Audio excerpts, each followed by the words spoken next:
Welcome, Cowboy fans and Cowboy haters alike. I'm the G, and I'm the host of Let's Talk Cowboys, where we talk facts. Let's talk facts. Rough game for the Cowboys again. I had a live stream going last night, and something happened to the internet, and so it just blanked out on me all of a sudden. So we're back at it again this morning. Good afternoon. I guess it is about afternoon now. Good afternoon. Good morning, everybody.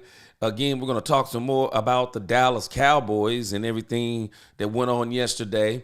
And we're kind of waiting on news to kind of come down the pipe. Waiting on some news to come down the pipe. We're really wanting to see what's going on with Dak Prescott. Want to see what's going on with Dak Prescott. And then we can kind of go from there. We're also waiting to see what's going to go down with CeeDee Lamb. CeeDee Lamb has a socket issue in his shoulder, which could be very serious, could be a lot more serious than maybe people may think. The Dak Prescott thing, everybody was worried about his hand, looked pretty bad. I guess he banged it on a helmet, but no one's talking about the hand. I thought they were going to say he had a fracture on his hand, but no one's talking about the hand. What everybody is talking about is what he's talking about is the hamstring. He's talking about the hamstring.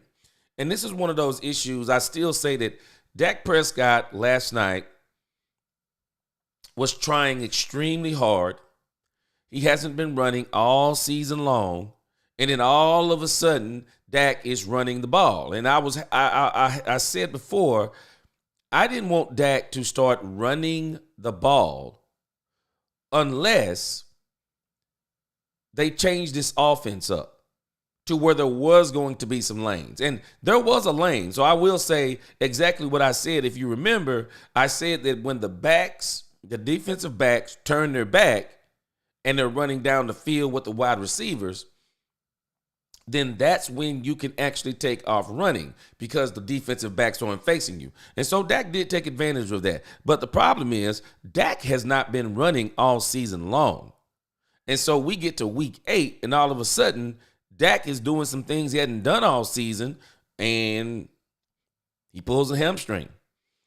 He said something tweaked, and that was pretty much it. So we're waiting to see what goes on with that. Good afternoon, good afternoon, Nisi, Brother Holman, LaQueen, Jerry, what's going on? Frederick, what's going on? Spider-Man, what's going on? And so a lot of stuff coming down the pipe on the Dallas Cowboys, and so I'll definitely have more information this evening when I come back for the second show. I think a lot of things are going to start shaking down. I think we're going to get more interviews. We're going to get the MRIs. I'm pretty sure we're going to get the results on those, and so we'll know for sure which direction that this team is going to be going in. But I want to remind us on this Overreaction Monday. I mean, everybody's talking about what's going on with the Cowboys in this Overreaction Monday. But I want us to just settle down for a moment again. I told us this was a planned demolition. This is a planned demolition. And it's from the inside out. And you got to understand why Jerry is doing what he's doing and saying what he's saying. Jerry is playing this. Jerry's just weathering the storm. Jerry is answering questions. But remember what I've been saying? Jerry knows what he's doing. The problem is we don't know what he's doing. But number 2, and probably could be number 1, we don't like what he's doing. We do not like what Jerry Jones is doing because, see, people don't understand that in a rebuild, that means you have to lose some ball games. You got to lose ball games. And so the way Jerry is doing this is actually masterful. Okay, bring back coach on the last year of his deal. Don't re-sign him. Check. Don't do anything in the offseason. Free agency. Don't bring him any players. Check. Let the depth of the team go to other teams, including your enemy now, Dan Quinn. Don't replace him. Check.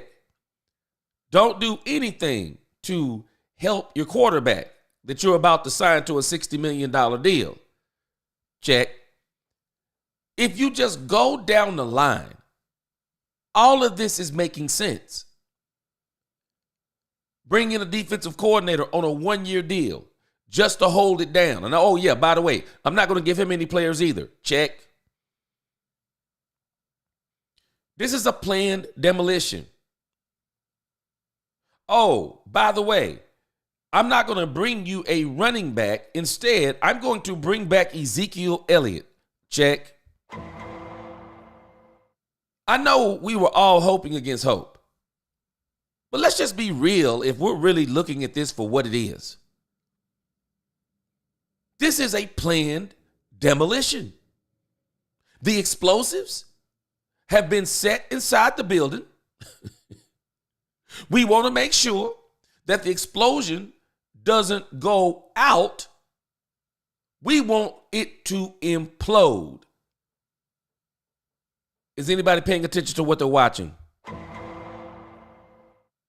When I'm watching an explosion, people are saying, yeah, Jerry's blowing it up. No.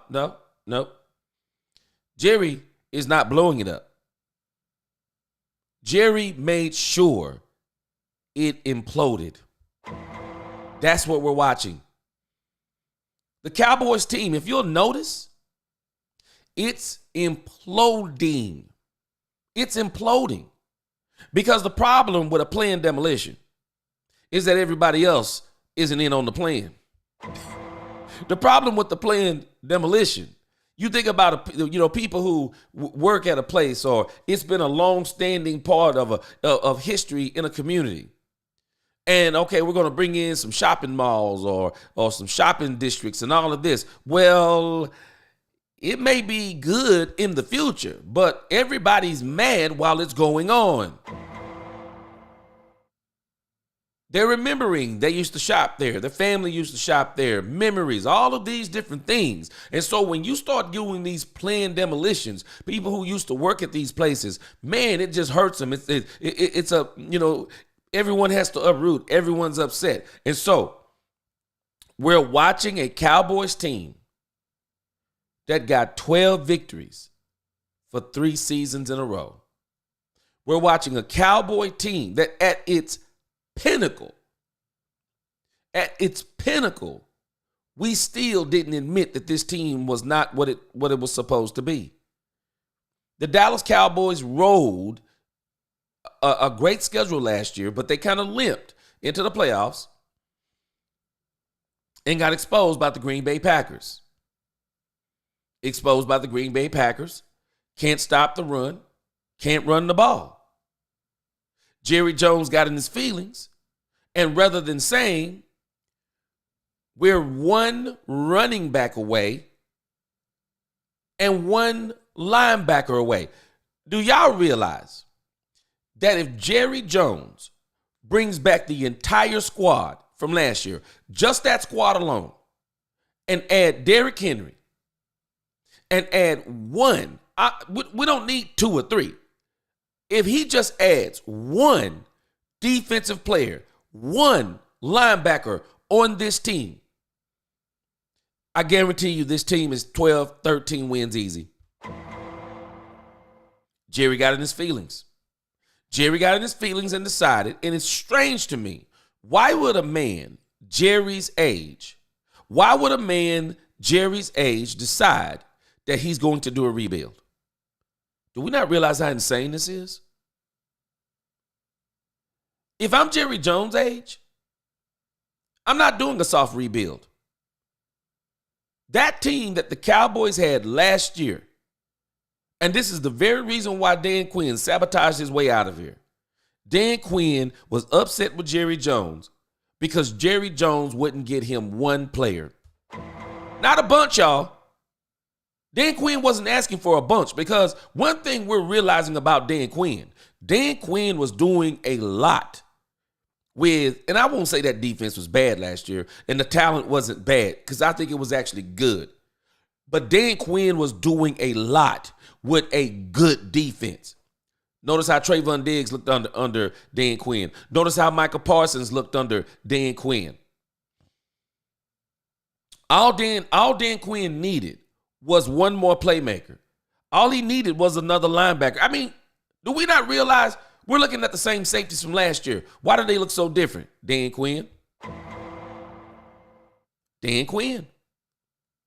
We have a Dan Quinn defense, or the leftovers of a Dan Quinn defense being ran by Mike Zimmer, who doesn't run that type of defense, nor does he really use these type of players.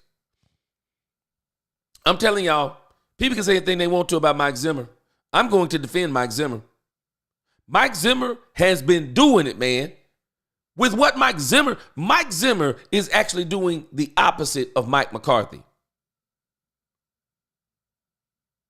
Mike Zimmer,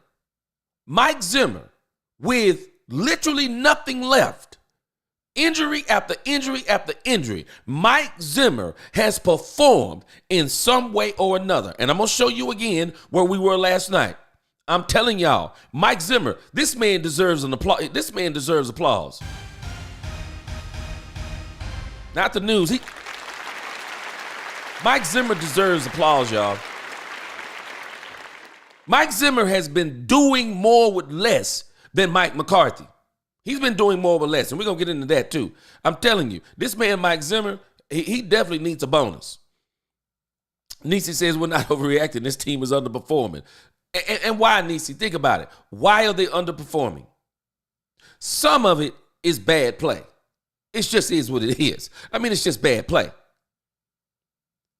But as it pertains to Mike McCarthy's side of the ball, that's the one where I got the problem. I'm telling y'all, I have no problem with Mike Zimmer. I have no problem with Mike Zimmer. And a lot of people, they can argue if they want to. I have no problem with Mike Zimmer. Nope, none.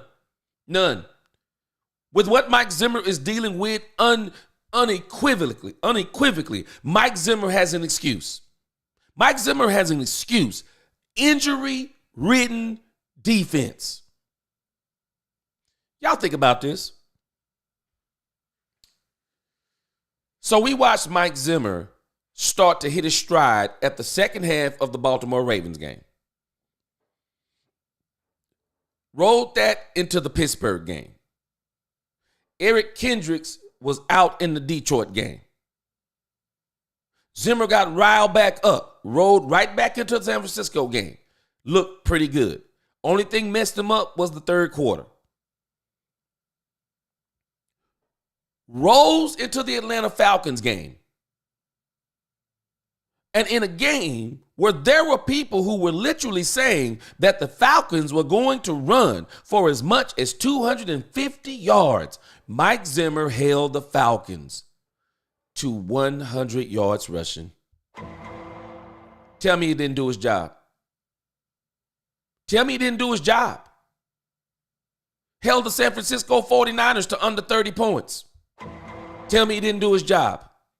Tell me he didn't do his job. Mike Zimmer has been quietly, in a sense, doing his job. And what else can you say? What else can you say? The problem with this team is the battle going on between Mike McCarthy and Jerry Jones. We're going to listen to Jerry Jones' press conference here in a minute. And I'm going to show you, if you don't believe me, there is a battle. Now, I've been talking about it. There is a battle. I said that Mike is either in on it or there is a war going on between Mike McCarthy and Jerry Jones. And I'm leaning now even more towards there is a war going on between Mike McCarthy and Jerry Jones. And I told y'all it stunk. The issue about Rico Dowdle, and everybody's talking about, one person said, you're going to retract that statement about Rico Dowdle. He was actually sick. No, he wasn't. Nope. Everything we're seeing right now, we know unequivocally, and there's going to be more. There's a report that James Slater has got information from inside the building about Ezekiel Elliott. And Ezekiel Elliott is a part of the planned demolition of the Cowboys. I don't think he was in on the planned demolition, but he's one of the explosives.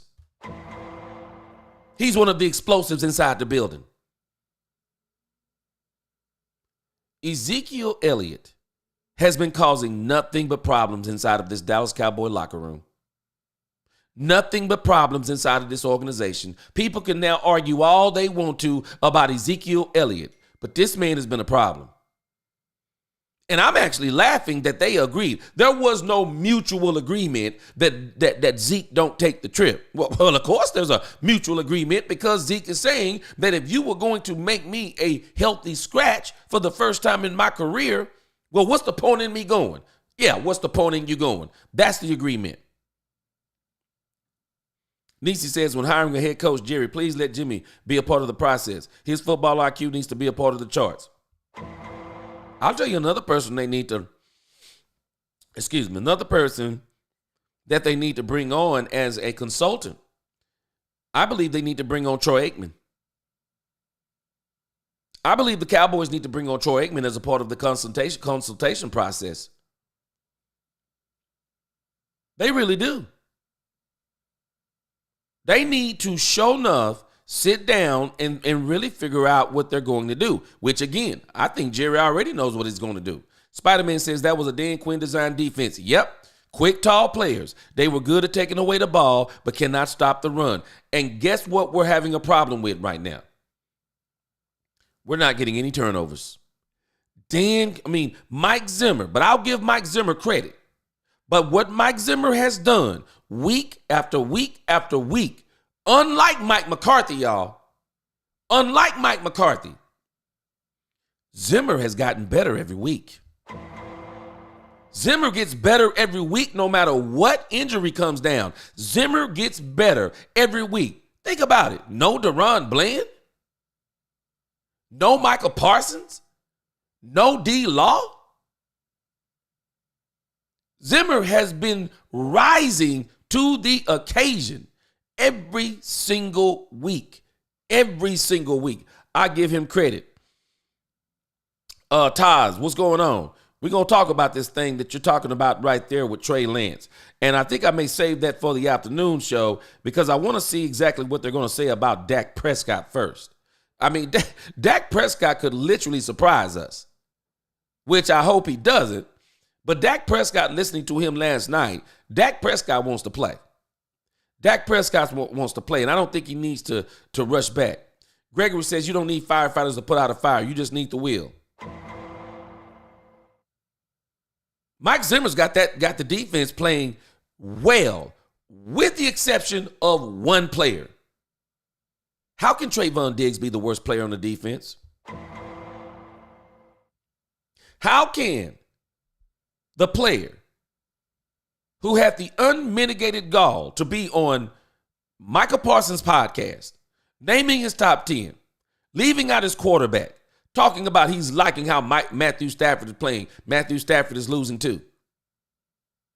You don't include your quarterback. Still haven't come back and apologized. Still haven't come back and tried to fix it. Still letting this fire burn. Well, I guess you don't really have time, do you, Trayvon Diggs? Because you have your own fire. Everybody is saying, and I'm not going to call Trayvon Diggs trash, but he is playing like trash. And people are trying to give Trayvon Diggs the benefit of the doubt. He's coming off injury. I don't care if Trayvon Diggs coming off injury. Does everyone not understand how early he hurt that knee in training camp? And I know that players sometimes, they do take some time to get back from that knee. But what we're watching from Trayvon Diggs is not an injury issue.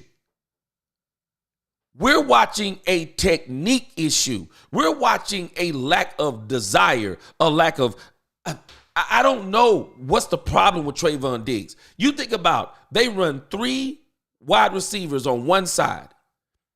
Trayvon Diggs, in a very simple, anyone who knows how they do this, whenever these wide receivers bunch and then they try to run under each other, one may run an out or one may run an in, but they have it with these 2 of them will cross. The cornerback automatically, if his man crosses, he goes over the top and he gets his man to the outside and this person crosses. It's simple. Not Trayvon Diggs. You'll never make me understand why Trayvon Diggs tried to undercut a route when he can clearly see that it is a bunch rub route. This isn't just a matter of Trayvon Diggs not playing well. I mean, Trayvon Diggs coming off of an injury. This is literally Trayvon Diggs not playing well. There's no calf. I don't care about no calf tear. Coming off of a knee. Those things are actually not factors. They're only factors when he gets behind and trailing. And even then, that's never been his forte. Trayvon Diggs is a huge risk taker. He's not a burner. He's not a 4-3, 4-4 guy. We don't know what he's running after the knee injury. So if you know you're not a burner, then you got to play smarter. You got to play smarter. There have been other cornerbacks who are not burners, but they've been excellent. Because you think about Richard Sherman. In the grand scheme of things, Richard Sherman wasn't a burner. Richard Sherman had great technique.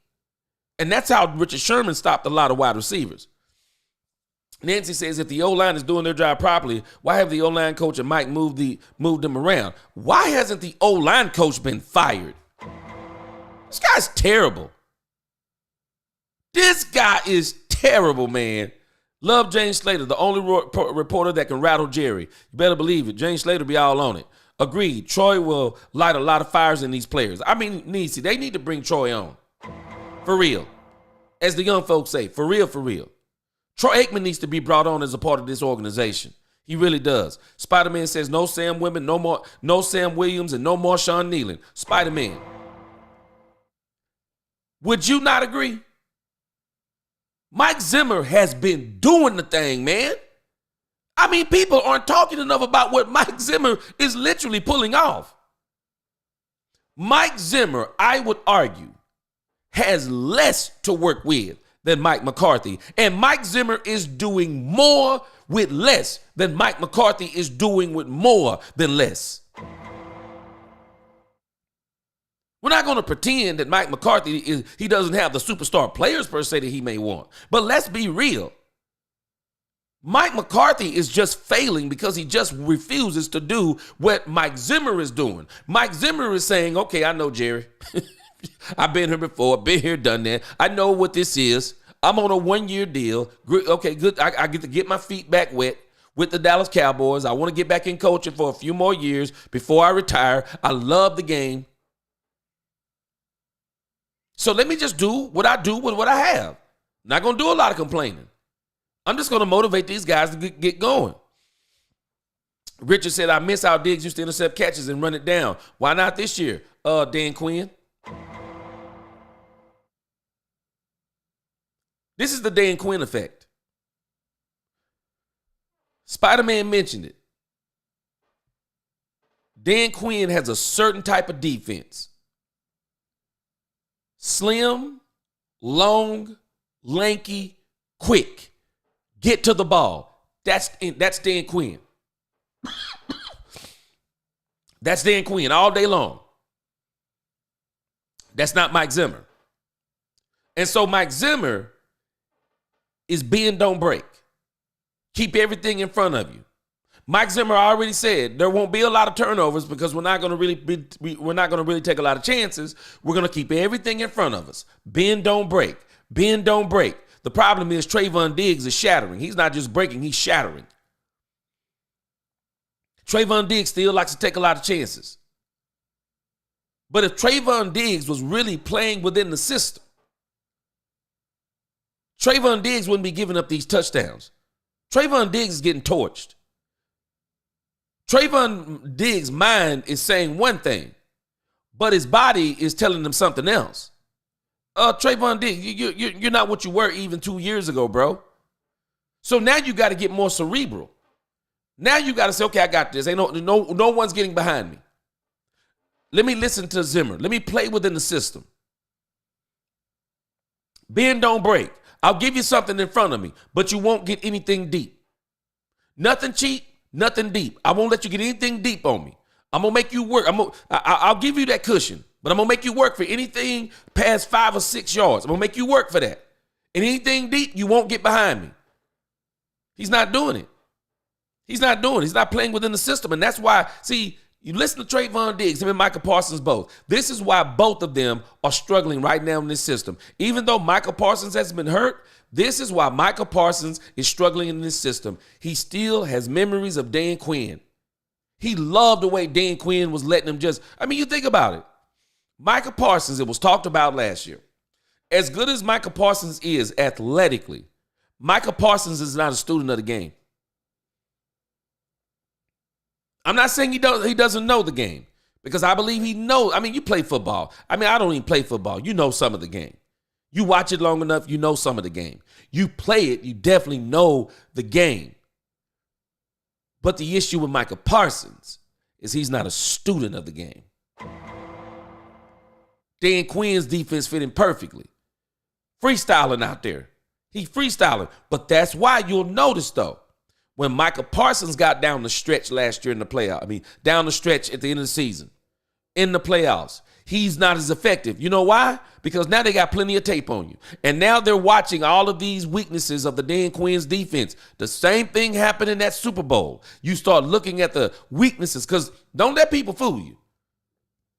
The Washington Commanders are 7-2. But don't let people fool you. Dan Quinn also gets figured out. Dan Quinn also gets figured out. And that's why Dan Quinn, as a head coach, doesn't have a Super Bowl. Now, in Seattle, he had nothing but studs out there. The Legion of Boom was crazy. Well, he don't got that now. He doesn't have the Legion of Boom. I think he's working towards building it, but he doesn't have it now. So, Michael Parsons, Trayvon Diggs, they can't thrive in this Mike Zimmer style of defense. Discipline. Stay in your lane. Good tackling. Study the game. Know your place. Bend, don't break. Everything in front of you. That's not Michael Parsons and Trayvon Diggs. It's not them. Both of them like to take chances. Michael Parsons, this is what the play is for Michael Parsons. Go for the quarterback. Go for the quarterback. They're not succeeding in this, and that's what we're watching. Diggs cares about a lot of stuff, but trying hard all the way through every play isn't one of them. And he doesn't fit the system. He doesn't fit the system. Let's kind of talk about this while we're talking about Trayvon Diggs. This is Overreaction Monday. We can kind of do it how we want to. Let me catch up on a couple of comments, and I'm going to come back what you're talking about, Gregory from Texas. Good to have you on again. Nobody gave Gallup, Pollard still any grace after their injuries. Absolutely none. Absolutely none. And so for me, Nisi, me and you on the same page. I'm not giving this to Trayvon Diggs because this is not an injury issue. What we're watching with Trayvon Diggs is a technique issue. What Dak Prescott has been talking about issue. Hey, man, be a student of the game. Michael Parsons is not a student of the game. Michael Parsons is so different than any football player I've seen with his talent level. Michael Parsons could be an absolute beast. Michael Parsons doing a podcast during the season, during the off season. He does a lot of good working out and stuff. He does work out. He takes care of his body, but he's spending a lot of that other free times rather than studying the greats, the Reggie Whites, the Lawrence Taylors. Rather than studying the greats, he's all over social media. He's hanging out with opposing quarterbacks. He's hanging out with other players. He's having a whole lot of fun. I'm not saying you shouldn't do some of those things. He's young. But you know what? I'm just telling you about me. If I know I have supreme athletic ability, and this is my first contract, I'm about to get the bag on the second contract. And I'm going to be in my bag. I'm going to be in my bag. You know what I'm going to be doing? Man, I got to study. Okay, y'all want to go do something? Okay, cool, but I got to be in by 9.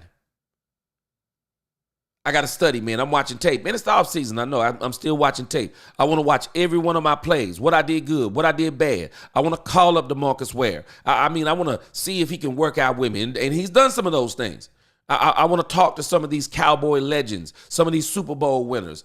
I want to study Reggie White. I want to study Lawrence Taylor. I want to study these guys. I want to be better than all these guys. So low profile, eat right, get my body even better, and get my mind even better.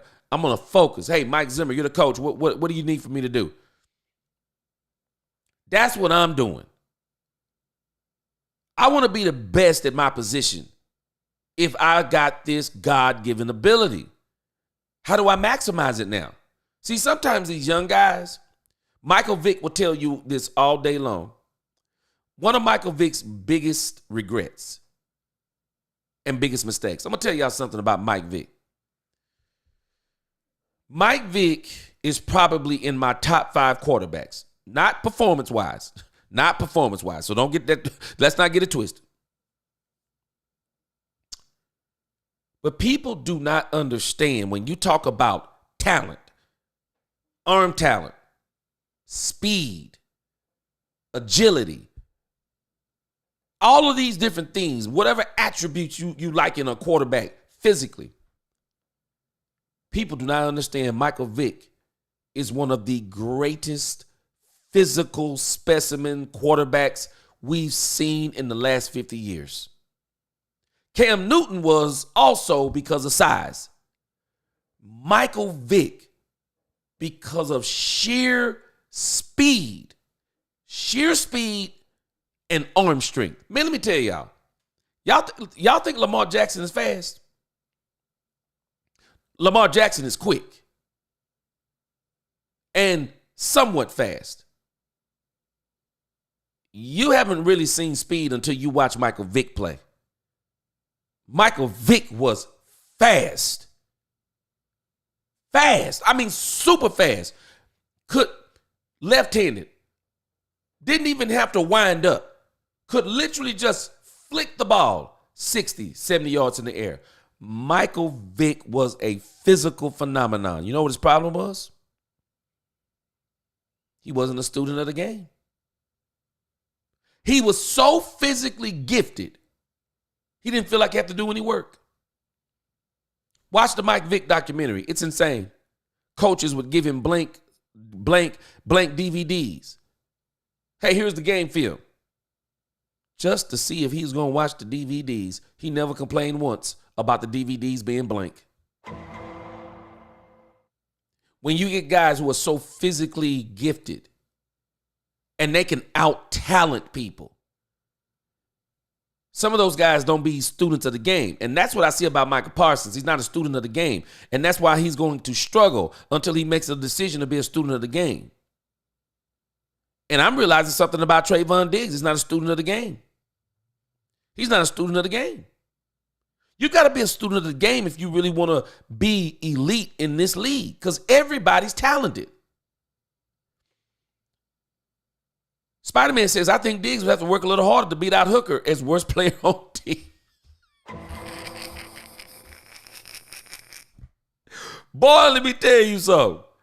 He working hard at it, boy, because I'm telling you, this boy Trayvon Diggs, man, he getting torched so bad that you ain't even talking about Hooker. Diggs is getting torched out there, bro. Troy's not giving up that bag. Boy, they're paying him, Gregory. I know. They're paying him. That's the issue. Let's see. Troy makes $18 million a year at ESPN. But I'm going to tell y'all something. Don't y'all fool yourself. Troy Aikman loves the Dallas Cowboys. If Troy Aikman didn't love the Dallas Cowboys, why would he bring up their film? Why would he bring up their tape? Why would he bring up their wide receivers? And he don't even have them on the schedule. Don't fool yourselves. I think Troy would do, even if Jerry would just put him in the council, even if he doesn't want to be the coach or the GM, bring him into the consulting part. Bring him into that. Spider-Man says in defensive Diggs, we have no pass rush. How long can you expect the DB to guard a receiver? Cousins had all day to throw yesterday. So did Purdy. Watch this. Watch this, Spider-Man. I said something on the keys to the game. And this is absolutely astounding. Somebody brought this up last night. Because we were all saying that if the Cowboys could get pressure on, if they could get pressure on Kirk Cousins. The Cowboys could stop him. Do you know they actually got pressure on Kirk Cousins and they still couldn't stop him? How crazy is that? How crazy is it that they actually got pressure on Cousins and they still couldn't stop him? And so, the issue is, Diggs, I just think if you look at Diggs, they're beating him off the ball. This isn't a scramble drill where he's having to trail a man for 5 or 6 seconds. No. I'm sure you've seen it, Spider-Man. Trayvon Diggs is getting beat at the line. Trayvon Diggs is getting beat off the ball. His technique is just terrible now. It's terrible. Nisi says conspiracy theory.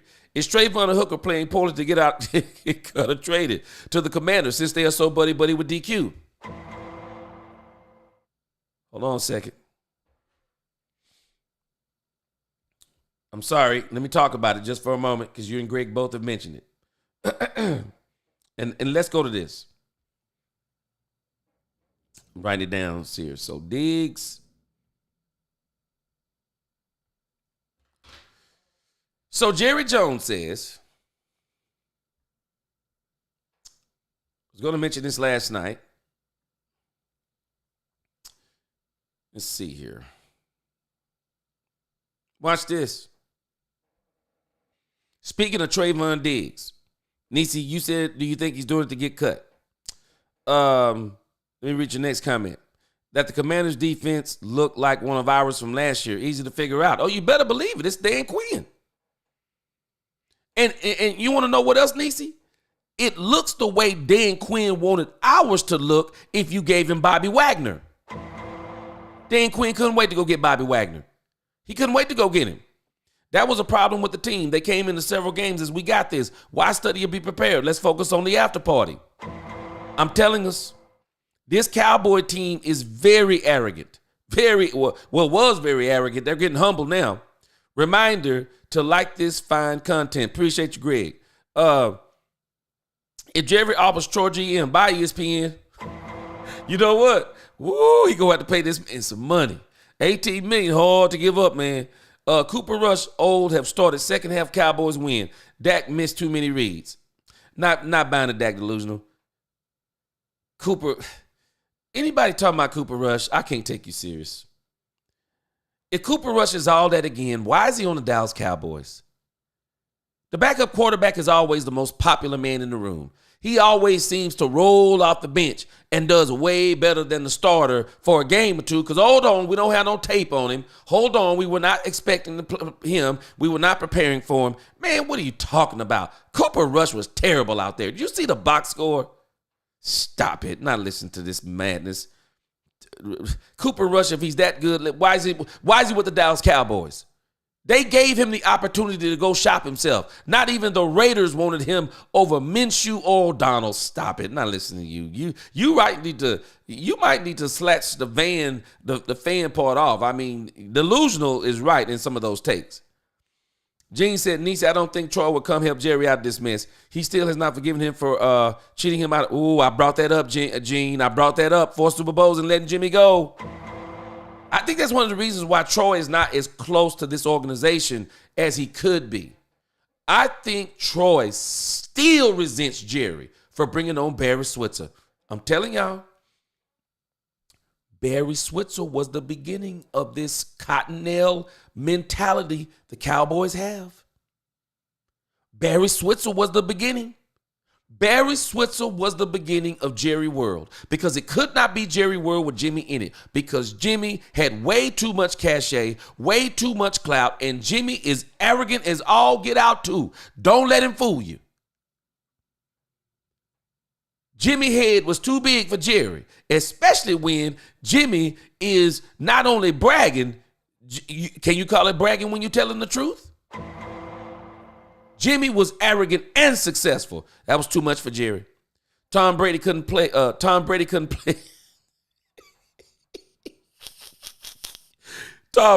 play in this stale offensive scheme. Maybe Diggs needs to watch a legend like Deion Sanders.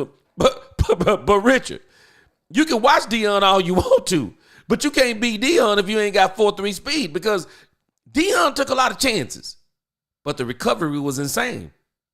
The recovery was insane, Gene. But if Jimmy said, let's run it again, he will.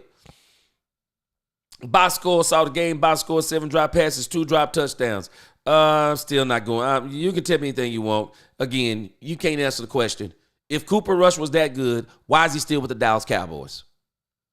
Cooper Rush is a career backup, bro. Trey Lance makes more than Cooper Rush. If Cooper Rush was that good, he could have went and got paid. You think he gave up pay to stay with the Dallas Cowboys? I'm going to say it again. You might need to rethink delusional, because Cooper Rush is not the answer, short-term and long-term, because I'm going to talk about this later in the week once I hear what's going on with Dak. I'm sorry. I'm telling y'all again, and I'm going to say it again. I'll mention it some during this. I don't want to see Cooper Rush the remainder of the season. I don't want to see Cooper Rush. We know what Cooper Rush is. I don't want to see boring Cooper Rush, because I'm telling you, when Cooper Rush steps out on that field against the Philadelphia Eagles, we're going to see all these folks who keep talking about Dak Prescott. You think Dak bad? No, Dak ain't bad. Dak is the best player on this team. You watch Cooper Rush. You watch him against Philadelphia. Philadelphia going to make mincemeat out of Cooper Rush. Man, miss me with Cooper Rush. I don't understand people hating Dak Prescott so bad that they're talking about Cooper Rush. Stop it. It's just plain nonsense. I'll tell you this. If I'm Jerry Jones, this is not about to be the Cooper Rush show. I'm not about to watch boring Cooper Rush. I'm not going to do it. This is about to be the Trey Lance show. I'm going to take these fans out on a bang. I already know what I got planned. I know I'm trying to lose. I know I want to be in the top 10 of the draft. I want to be in the top 10 of the first, the second, the third, the fourth, the fifth, the sixth, and the seventh. I know what I'm doing. But I tell you this, I'm going to do it in style. I'm bringing Trey Lance in. I don't care nothing about Cooper Rush. I like Cooper Rush. I don't care nothing. I don't want to see Cooper Rush. Ain't nobody calling the Joneses inquiring about Cooper Rush. Nobody. But you know who they were inquiring about? Everybody was inquiring about Dak Prescott. Teams were salivating, hoping that the Dallas Cowboys were not going to sign Dak Prescott. Man, they were hoping they weren't going to sign him. Man, I'm telling you, you put Dak Prescott with Kyle Shanahan, you put him with Dan Campbell, you put him with some of them teams, man, miss me. Dak Prescott doing the thing. Spider-Man says, if we'll rebuild, throw Trey Lance out there. Who cares if we lose? Getting ready to either be a backup or trade bait. I'm telling y'all something. I'm not paying this man $5 million to back up Cooper Rush. Dak delusional talking about Cooper Rush and the third string quarterback making more than him. Make it make sense. Make the third string quarterback make more than me. Jerry, can I come in your office and talk to you for a moment? I will not let you disrespect me like this. If you're going to let Cooper Rush make more than me, release me. Let me go to another team. Let me go negotiate my own trade. You know why I couldn't negotiate it? Because unlike a lot of these delusional Dak Prescott hating Dallas Cowboy fans, all of the NFL scouts out there, all the other 31 teams, they didn't even answer the phone. They didn't even answer the phone. Didn't even pick up the phone. Not even inquiring about Cooper Rush. Man, miss me. Hey, you know what? I'm sorry, but if I'm Jerry, I'm about to entertain these fans. I'm about to entertain these fans. Y'all about to get the Trey Lance show up in here. Y'all about to get the Trey Lance show. I'm not giving Cooper Rush more than one game. And if Trey Lance can go out there this week, and if Trey Lance can show me something, Cooper. Bro, I hate to tell you this. You're not going to be the quarterback today. I don't want to see Cooper Rush. Y'all can tell me what y'all want to. I like Cooper Rush. Seems to be a great guy. I appreciate him. I see him. His ceiling is so low, it's ridiculous. Can he make some great throws? Cooper Rush can make some great throws. Great throws. Problem is his consistency. Closer he gets to the end zone, the worse he is. No, can't do it. Can't do it. I got to see Trey Lance.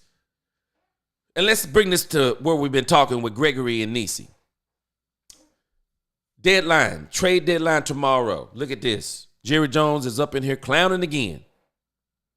This came out yesterday. Jerry Jones clowning.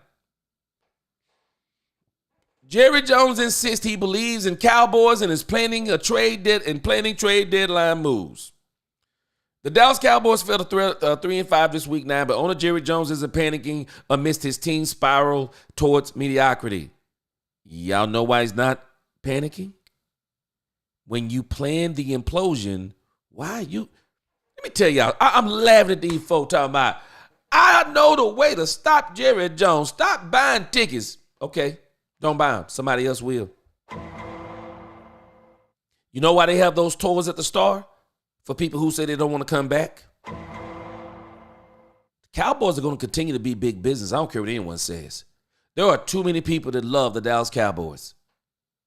We're looking at generations before the Dallas Cowboys won't be popular again. And if you mess around, if they mess around and win something over the next 5 years, they're still going to be America's team. Love them, hate them, or leave them. You leave, someone else is ready to get your place. You want to know why Jerry's not panicking? Because this is exactly what Jerry wants. Jerry wants to be at the top 10 of every round for a change because they've been so doggone good that they're always drafting in the 20s, in the mid-20s or later. Y'all remember what happened the last time we got in the top round of the draft? Can anybody remember? That's where you get the CeeDee Lambs. That's where you get the Micah Parsons. That's where you get the Tyron Smiths. That's where you get those players. That's where you get the Ezekiel Elliott's. You get those players being at the top of the draft. You can't get impact players being in the mid rounds every single round. You can't do it. And Jerry wants to build his team through the draft. And so Jerry is saying something simple. I don't want to build my team through the draft, drafting 25, drafting 26, drafting 27. And oh, by the way, I don't want to do anything in free agency. I don't want to make any trades. So while I'm building my team, not only do I have to build my team by playing, watch this, listen to me. Not only do I have to build my team by going through mid-20s in the draft, I also got to get the top 10 hardest schedules in the league. Do y'all know how some of these teams are going to the Super Bowl? They're getting easy schedules. Tom Brady's the GOAT. You'll never hear me argue. You want to know another reason why Tom Brady is the GOAT? Go back and study Tom Brady's division during all those Super Bowl seasons. Abysmal. The New England Patriots were guaranteed to win their division almost every single season. Tom Brady was the quarterback for the Patriots. They were guaranteed to win that division. Not only were they guaranteed to win that division, but the AFC was not that strong. I mean, I'm not taking anything away from them. There were good teams in there. There were teams that challenged them. But they were the cream of the crop in the AFC. Their division was weak, so they were guaranteed, 6 week games per season? So if you got to run through some of those other AFC teams, they're going to sprinkle in a few of them, and they're not going to be the greatest. You might play a few NFC teams. They might get beat by a couple of them, maybe 1 or 2 of them. But what does that mean? Has no effect on their conference, no effect on their division. They waltzed in some of those years because of the lack of competition. Y'all might not realize it, but it's hard having the 8th hardest schedule, the 10th hardest schedule. You're this good team. You get to the playoffs. You got a great record. You get to the playoffs. You lose. And now you got to come right back the next year. And you got to be, again, a top 10 a top 10 schedule, a top 10 schedule, a top 10 schedule, and you're not getting better, you're getting worse, what do you think happens? Y'all want to know why the Washington Commanders are really benefiting this year? Dan Quinn, a lot of draft picks, some good trades, and they have a weak schedule. They have a weak schedule. It's not saying they're not good. They have a weak schedule. They do. And there's a reason why Jerry Jones is not panicking amidst his team's spiral towards mediocrity. That's where he wants them. He wants to draft in the top 10. He wants one of those weak schedules. Let us get a weak schedule. I mean, we know we got to play some of the same teams in the division, but also let us get some of them weak teams. Arrange our schedule in a way to where it is advantageous towards us. Jerry wants all this. Y'all better understand something. Jerry Jones has got a plan that is so nefarious that he is going to have to weather the storm over these next 9 games? Jerry think he getting heat now? Man, this is like Dr. Frankenstein. Y'all remember Frankenstein? Man, they're circling the building right now. They're circling the building right now. They got the torches. They got all the people running around crying and screaming. Man, they're ready to torch the building. Jerry gonna have to weather the storm. Jerry knows what he's doing. We just don't like it.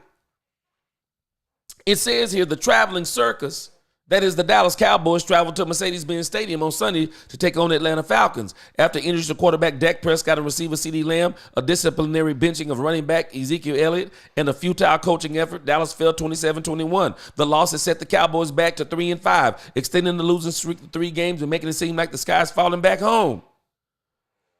Between the lame duck coaching staff and a beleaguered roster, owner Jerry Jones isn't short on hope. He spoke after the game about this belief in his team invoking a 34-year-old comparison to in the process. Jerry Jones, by the way, had tears in his eyes when he said this. He said, "I really regret this for all of our Dallas Cowboy fans."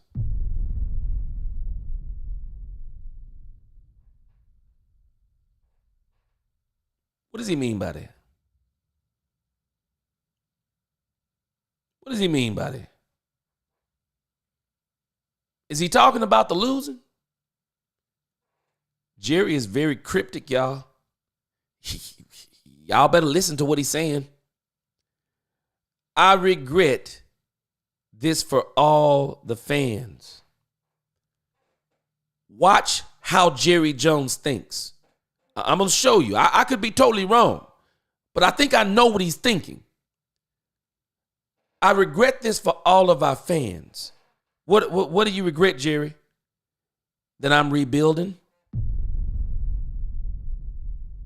That I destroyed this team on purpose? That I on purpose didn't do anything in free agency? I on purpose let the depth of this team go? I on purpose didn't get Derrick Henry? I on purpose didn't re-sign Mike McCarthy. I on purpose, everybody's on a 1-year deal. I on purpose waited to sign CeeDee Lamb. I on purpose waited to sign Dak Prescott. I on purpose have wrecked this salary cap we keep talking about. I on purpose am imploding this team. I regret that y'all are going to have to suffer through what I'm doing. Because I'm actually about to take this team back to a la 1988 Cowboys. 88, 89 Cowboys. We're about to rebuild this thing. The Cowboys 0-16, 1-16. How do you think the fans felt? Some of y'all running around here complaining. I mean, I don't know what y'all would have done with the 0-16. I don't know what y'all would have done to Troy Aikman. We hail Troy Aikman now as the greatest quarterback since sliced bread. Look at his statistics. Troy Aikman was great.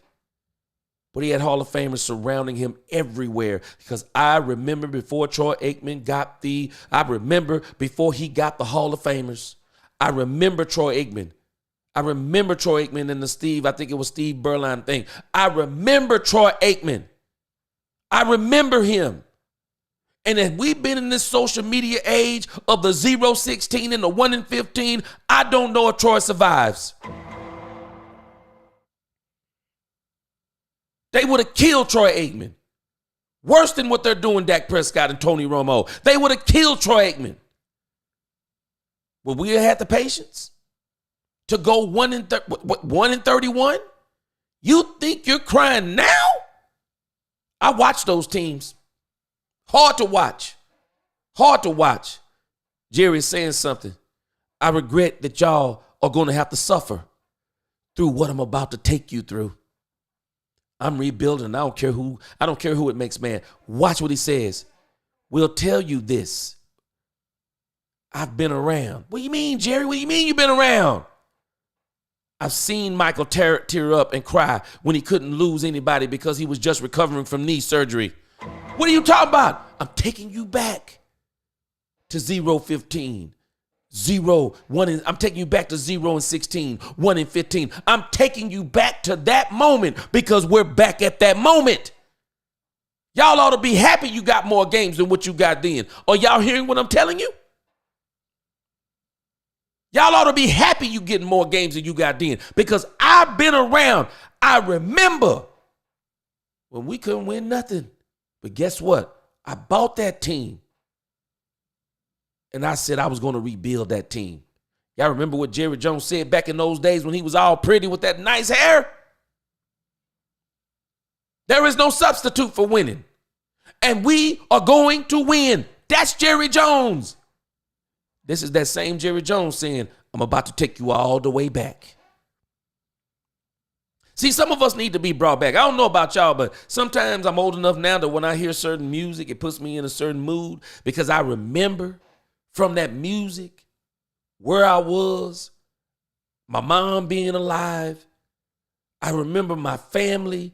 I remember people who are not here no more. I remember them. That song takes me back. Jerry just queued up that song. That's why his eyes were all teary. Jerry said, I want to take you back. I want to play an old song for you. This ain't the first time I've been here. This is not the first time I did this. I did it when I bought the team, and I'm doing it again. And I regret y'all in this social media age who are so sensitive. I hate you have to go through this. He says, yet his expletive came back and led a team to 3 Super Bowls. Y'all ready for this part?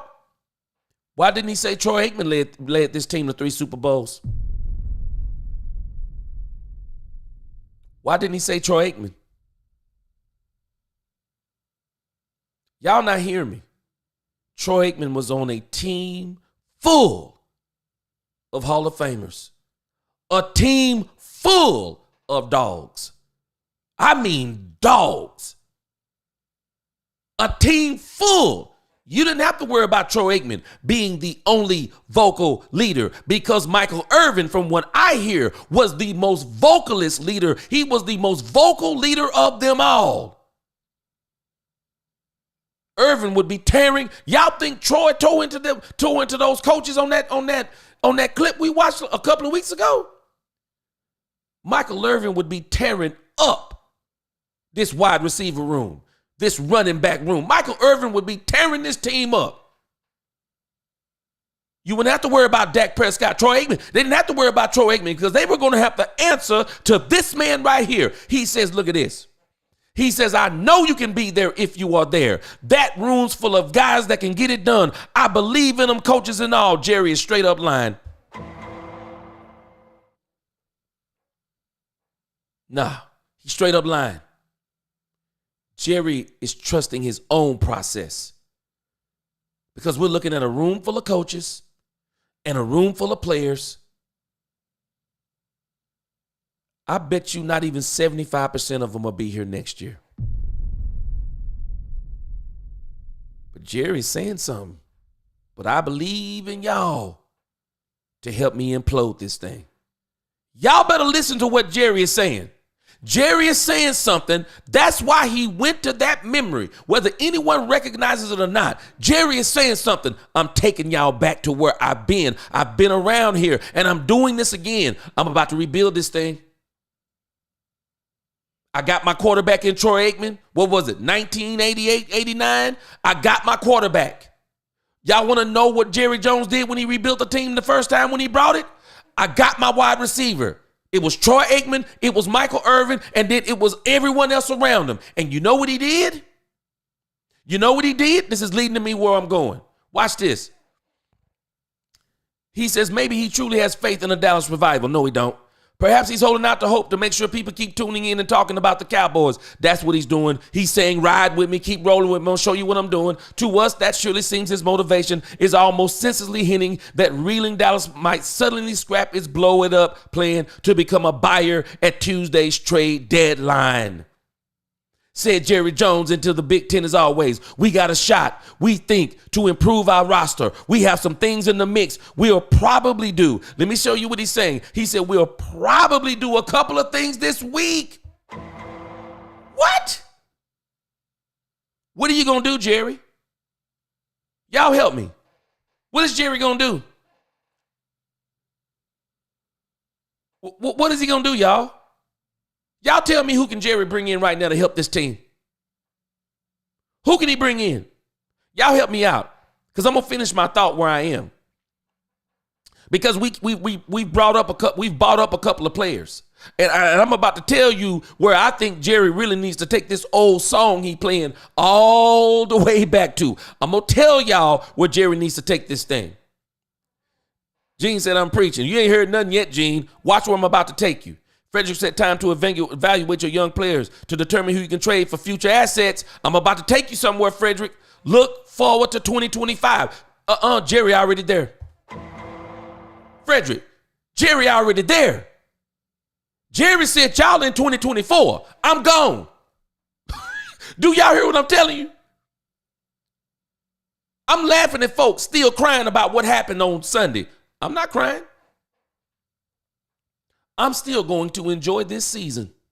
I don't care if the Dallas Cowboys don't win another game. I'm not saying I don't care if they don't win another game. I wish they win the rest of the games. But if the Dallas Cowboys don't win another game, I am going to do like folks do when they first started imploding those buildings. Y'all remember what people used to do when they first figured out how to implode those buildings rather than exploding those buildings? It would be a spectacle. People would just gather around wherever it was safe. They get at a safe distance. You know what they would do? They would watch those buildings implode. Guess what I'm about to do? I'm about to watch this building implode. I'm about to watch this building implode, and I'm not going to be crying about it. I'm not going, I'm leaving the Dallas Cowboys. No, I'm not. I'm not leaving the Dallas Cowboys. All you folk keep, the only way we going to make Jerry see this, we're going to have to hit him in the pocket. How do you hit a billionaire in the pocket? Y'all better stop listening to these politicians talking about they going to make the rich pay. How do you make the rich pay when the rich say, if you're going to raise my taxes, if you're going to take money out of my pocket, guess what I'm going to do? I'm going to pass down anything you give to me. So whatever business I own, I'm going to raise the prices because I'm not going to let you take money out of my pocket. Y'all better understand how the rich get richer and the poor get poor. You better stop listening to these folks. If anything, you better give them folks some tax breaks. I'm telling y'all, these folks don't know what they're talking about. You can't hit this man in the pocket. Keep thinking you're going to hit this man in the pocket. This man has a deal, and I've been hearing some folks allude to it. Y'all don't understand something. Jerry Jones, before us all, I hear people, the day of his reckoning is coming. Shut up. Don't you dare mention Dan Snyder in the same breath as Jerry Jones. Don't you dare do that stupid stuff. Dan Snyder ain't did nothing for this league like Jerry Jones has done. Jerry Jones is in the middle of a deal for the NFL that's about to set this thing totally off. And that salary cap is going to go in places that people are going to be mind blown by. I love Jerry Jones, the owner, but he's terrible as a GM. But I'm telling y'all this, you can't hit this man in the pockets. You can forget it. You might as well stop these pipe dreams. Ooh, I wish he would go away. He's the owner. He's the owner of the team I like. And guess what I'm going to do? I'm going to watch this team implode. I'm going to enjoy watching this team. Not that it implodes, but I'm still going to watch this team. I'm still going to cover this team. I'm still going to encourage the fan base. I'm still going to be here. Why? I was here before Jerry Jones.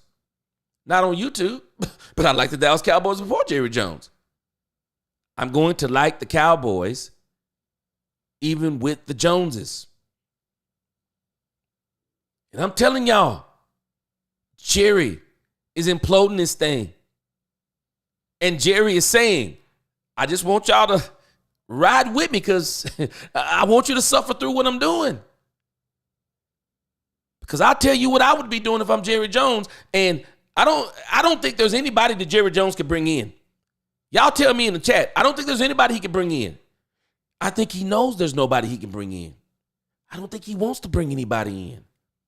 The only thing that would make sense for Jerry Jones to bring in is if there's some 20 or 21-year-old player that we know that's going to contribute to this team in 2025, but not this year. Guess what? Don't do it, Jerry.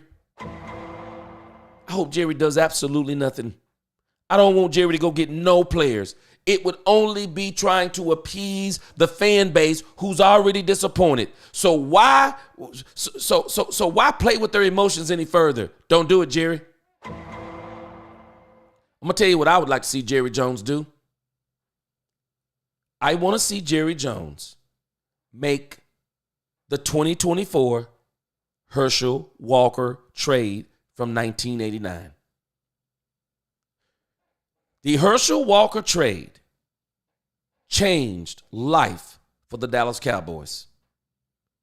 It was barely 3 years later, and that same Troy Aikman who was 0-16, that same Troy Aikman who was 1-15, and people were questioning whether or not that Troy Aikman was really that Troy Aikman. The same thing folks do. They get so fickle. They're so fair weather. They so jump on the bandwagon, jump off the bandwagon. It's always the quarterback's fault.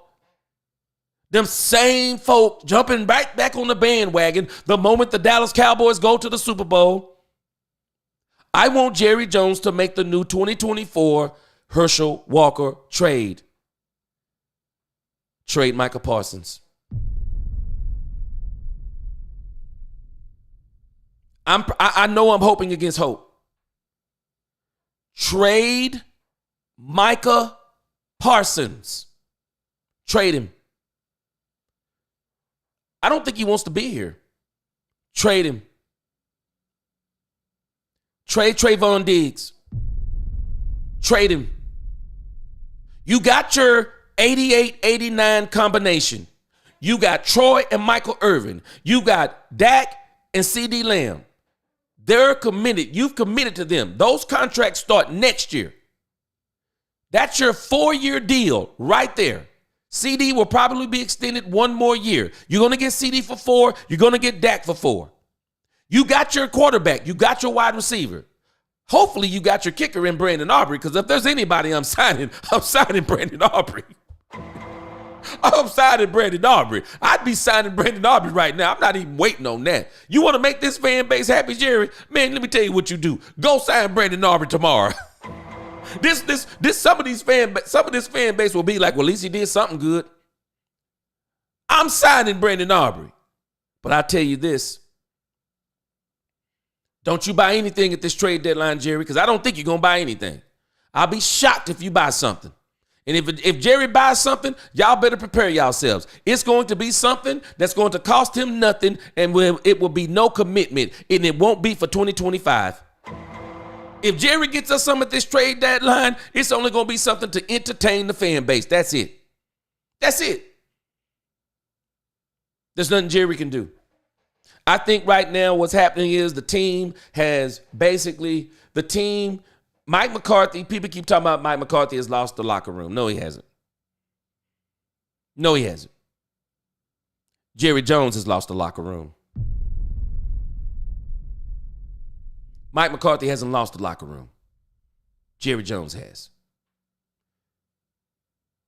Jerry Jones, and we're going to watch an interview here in just a second. I'm actually dumbfounded. that Jerry Jones goes into the locker room. Can y'all explain to me, why would the GM or the owner be in the locker room of a regular season game giving a post-game speech to the team? Where they do that at? Now, maybe they do it at places. I don't see a lot of teams doing that stuff. But we do that in Dallas. What in the world is the GM/owner doing in the post-game, doing in the locker room, giving a post-game speech? Mike McCarthy has not lost this locker room. Jerry Jones has. And we're going to have to admit it. Gene said it, to be honest, I was hoping Dak went somewhere else and won a Super Bowl with somebody else to hush the haters. He won't. He loves the team. Dak not only loves the team, but Texas is a great place to live. Dak don't want to move. He loves it here. I tell people all the time, there's no other place I want to live in the United States. I love living in Texas. Of course he is not panicking. He is right on course. You better tell me, Spider-Man. Spider-Man, you better tell him. Gregory said, Diggs will never be worth $9 million a year. Average annual salary, $19.4 million, making Diggs the 5th highest paid corner in the NFL.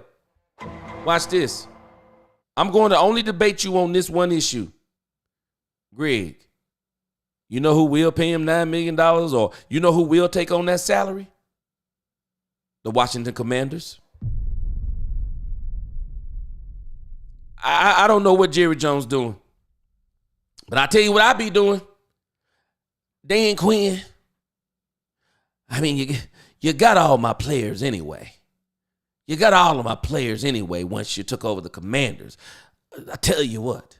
How would you like 2 more? And I'm not just talking about any of them. I'm not talking about a Deuce Vaughn. I'm not talking about just anybody, Kalen Carson. How about you like Trayvon Diggs and Micah Parsons?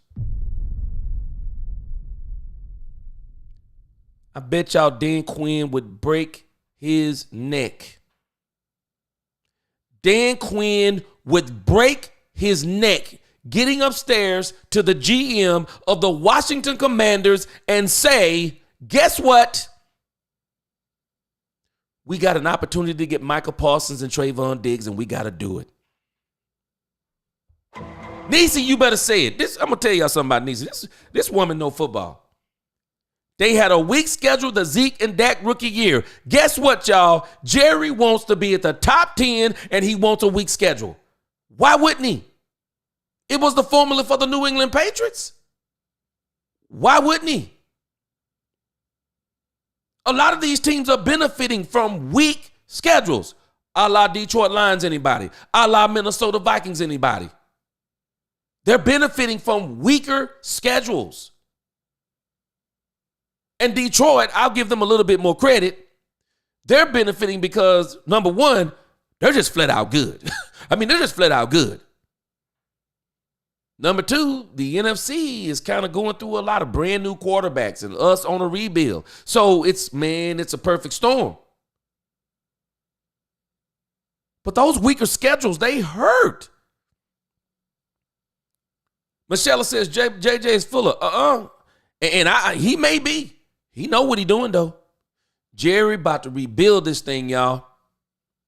And the Oscar goes to Jerry. Jerry had me, man, they talking about Jerry was tearing up. Man, y'all better stop playing with Jerry Jones.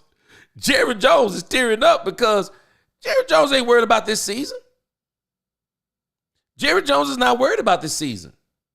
Jerry Jones is just saying, I just need y'all to ride with me because I'm about to take you on a trip. I'm taking y'all back to what we did when we won the first time. And somebody, y'all remember, it was said that Jimmy Johnson was on this quote-unquote council that was talking to Jerry Jones. Y'all better listen to me. I could be totally wrong. But who else better to consult than Jimmy Johnson if you want to do it the way you did it with Jimmy Johnson? You got to do what you did when you took it from Tom Landry and Tex Schramm. You got to start it over. And Jimmy probably told him, looking at the landscape, looking at where you are with your quarterback, looking at the wide receiver you have. See, a lot of folk don't understand this a football mind. You got to be thinking 3 or 4 years ahead. So let's look at the draft. Okay, so you have Dak Prescott. Who in the draft could come in and we truly build around that would be better than Dak Prescott, that would be ready in year 1 or 2? Because we're not going to year 3 waiting on this quarterback to get ready. And we're going to rebuild. No, we need this quarterback to literally be ready by year 2 at the latest so that by year 3, we tearing up the league. Who's that quarterback that we see in the draft right now? They were not out there. Everybody was talking about Shedeur Sanders. No.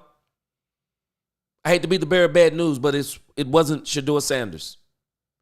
And I like Shedeur Sanders. I'm a huge fan of Deion Sanders. I like Shedeur Sanders. But folks better recognize, man, Shedeur Sanders is surrounded by talent. His defensive line is a little shaky, but they've gotten a little bit better. They've added a running game. The defense is a little bit better, so they're doing some things. I mean, they're not playing with still top. They're not playing against top-tier talent, but they're doing some things. But Shedeur, I hope he goes to the right situation. They mess around and throw Shedeur Sanders on a team like a Carolina Panthers, one of those teams that does just absolutely terrible, and they can't put no players around him. They'll ruin that young man's career. I believe Shedeur Sanders needs to go to a similar situation like Patrick Mahomes went to. Put him on a team that's already good. Put him on a team that already has some good playmakers.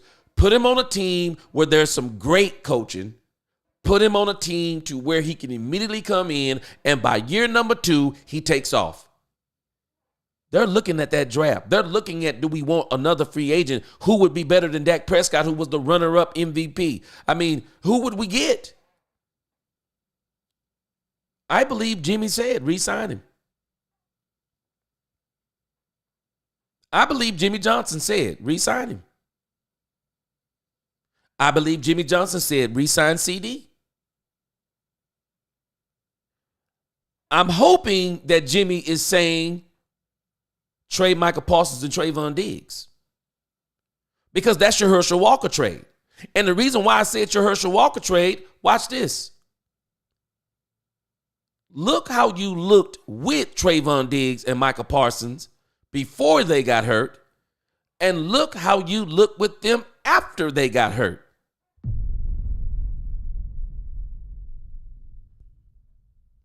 Trade them. Trade them. Because I'm going to tell you this. If Dak Prescott is not coming back for 4 to 4, he's got I guess it's a high hamstring issue. So if he's out 4 to 6 weeks, let me ask y'all a question. Do you bring back Michael Parsons? Why would you bring back Michael Parsons and you know that you know that he's not coming back? Why? Okay, I'll check that out here in just a minute. Why would you do it? Well, you can say he's not it, but we'll never know. And you know what? See, this is the problem I have with Cowboy fans who say stuff like this. You can say Dak Prescott ain't it all you want to. You and anybody else who says Dak ain't it. Dak ain't going nowhere. So what you're going to have to choose to do is you're going to have to choose to either do what I've been saying, stop complaining, and just enjoy the next 5 years, this year and the next 4. You're either going to stop complaining and understand it is what it is, whether you like it or not, or what my advice would be to you and anybody else who don't like Dak Prescott, I mean, find you another team. Because Dak Prescott isn't going anywhere. He has a no trade clause. He will be here this year and 4 more. So for every one of you, save your fingers on the keyboard, because I don't know who you're impressing. We've all heard the Dak haters say he ain't it, getting that from CeeDee Lamb mama. I bet you CeeDee Lamb told his mama, shut your mouth, mama. Because do you know Dak Prescott got me this contract, mama? Because when Cooper Rush was the quarterback, I was getting absolutely nothing when Dak Prescott was hurt. But when Dak Prescott came back, life changed. And Dak Prescott is the one that has thrown me the football over every other receiver on this team. Almost got me to 2,000 yards. I'm sorry. Dak got CeeDee Lamb the bag because CeeDee Lamb don't throw the ball to himself. While his mama saying Dak ain't it with no running game. And then Dan Quinn changing up the defense talking about Dak ain't it. For every one of y'all, I bet you CeeDee Lamb told his mama, Dak is it. Dak is it. Dak got me the bag, which got you the bag. Dak is it. Dak gonna be on this team for the next 5 years, mama. I don't want to hear another complaint. I don't understand people who complain about things they can't change. What are you complaining about? What are you complaining about? You can't change it. But what you can change or control is you. Control you. Control your emotions. Control you. You're either going to watch this team or you're not. And if you're going to hate Dak Prescott, well, get ready. You're going to be in 5 more years of anguish. Raymond, you know what? I don't know if I disagree with you. I say I like Jerry Jones, the owner. I got problems with it. I don't like Jerry Jones, the GM. I don't like Jerry Jones, who wants to be the coach. But at the end of the day, we're about to find out if he's an idiot. Because I'll be honest with you. If we're not going to bring back, if we're not going to bring back the players that we had last year, then ask yourself, would you want to continue? The way this team is constructed, I think Jerry Jones deserves some credit, even though he's the one that did it. Let me ask y'all, we bring Derrick Henry on. How much better are we with that offensive line? Jerry said that. Anybody see that offensive line yesterday? Falcons aren't even that good. They were tearing that offensive line up. And Zach Martin, whether it's a back or something else, Zach Martin is not what he used to be. Zach Martin, man, I don't know if Zach is going to retire. There's been rumors he's going to retire after this year. But Zach Martin just don't look the same. Zach is just out there, man. It's like birds of a feather. He's playing now is almost as bad as some of the people he's playing beside. So Zach Martin, man, he may not. I just say, at the end of the day, what do you really want Jerry to do? As much as any of us are not admitting it, this is really the only alternative Jerry had if you're not going to replace the players that you let go. What other choice do you have but to rebuild? And we're going to have a conversation about this later on. But to be honest with you, the Dallas Cowboys have drafted terrible the last 2 seasons. They've drafted terrible. And maybe those draft picks we'll see another year or 2 down the line if they were really that bad. But they haven't panned out yet. The Mozzie Smiths, I want Dallas to keep him, but he hasn't yet panned out. Schoonmaker, you think about guys like that. They haven't really panned out. These last couple of drafts, maybe they need a little bit more time to mature, but they just haven't been that good. So really, what were we supposed to do? Gregory, great point. Aikman finished 1989, 0-11 record as a starter, completing 155, 293 passes, 1749, 9 touchdowns, and 18 interceptions. They'd have destroyed Troy Aikman in this modern day time. They would have destroyed him. Troy then equals Cooper.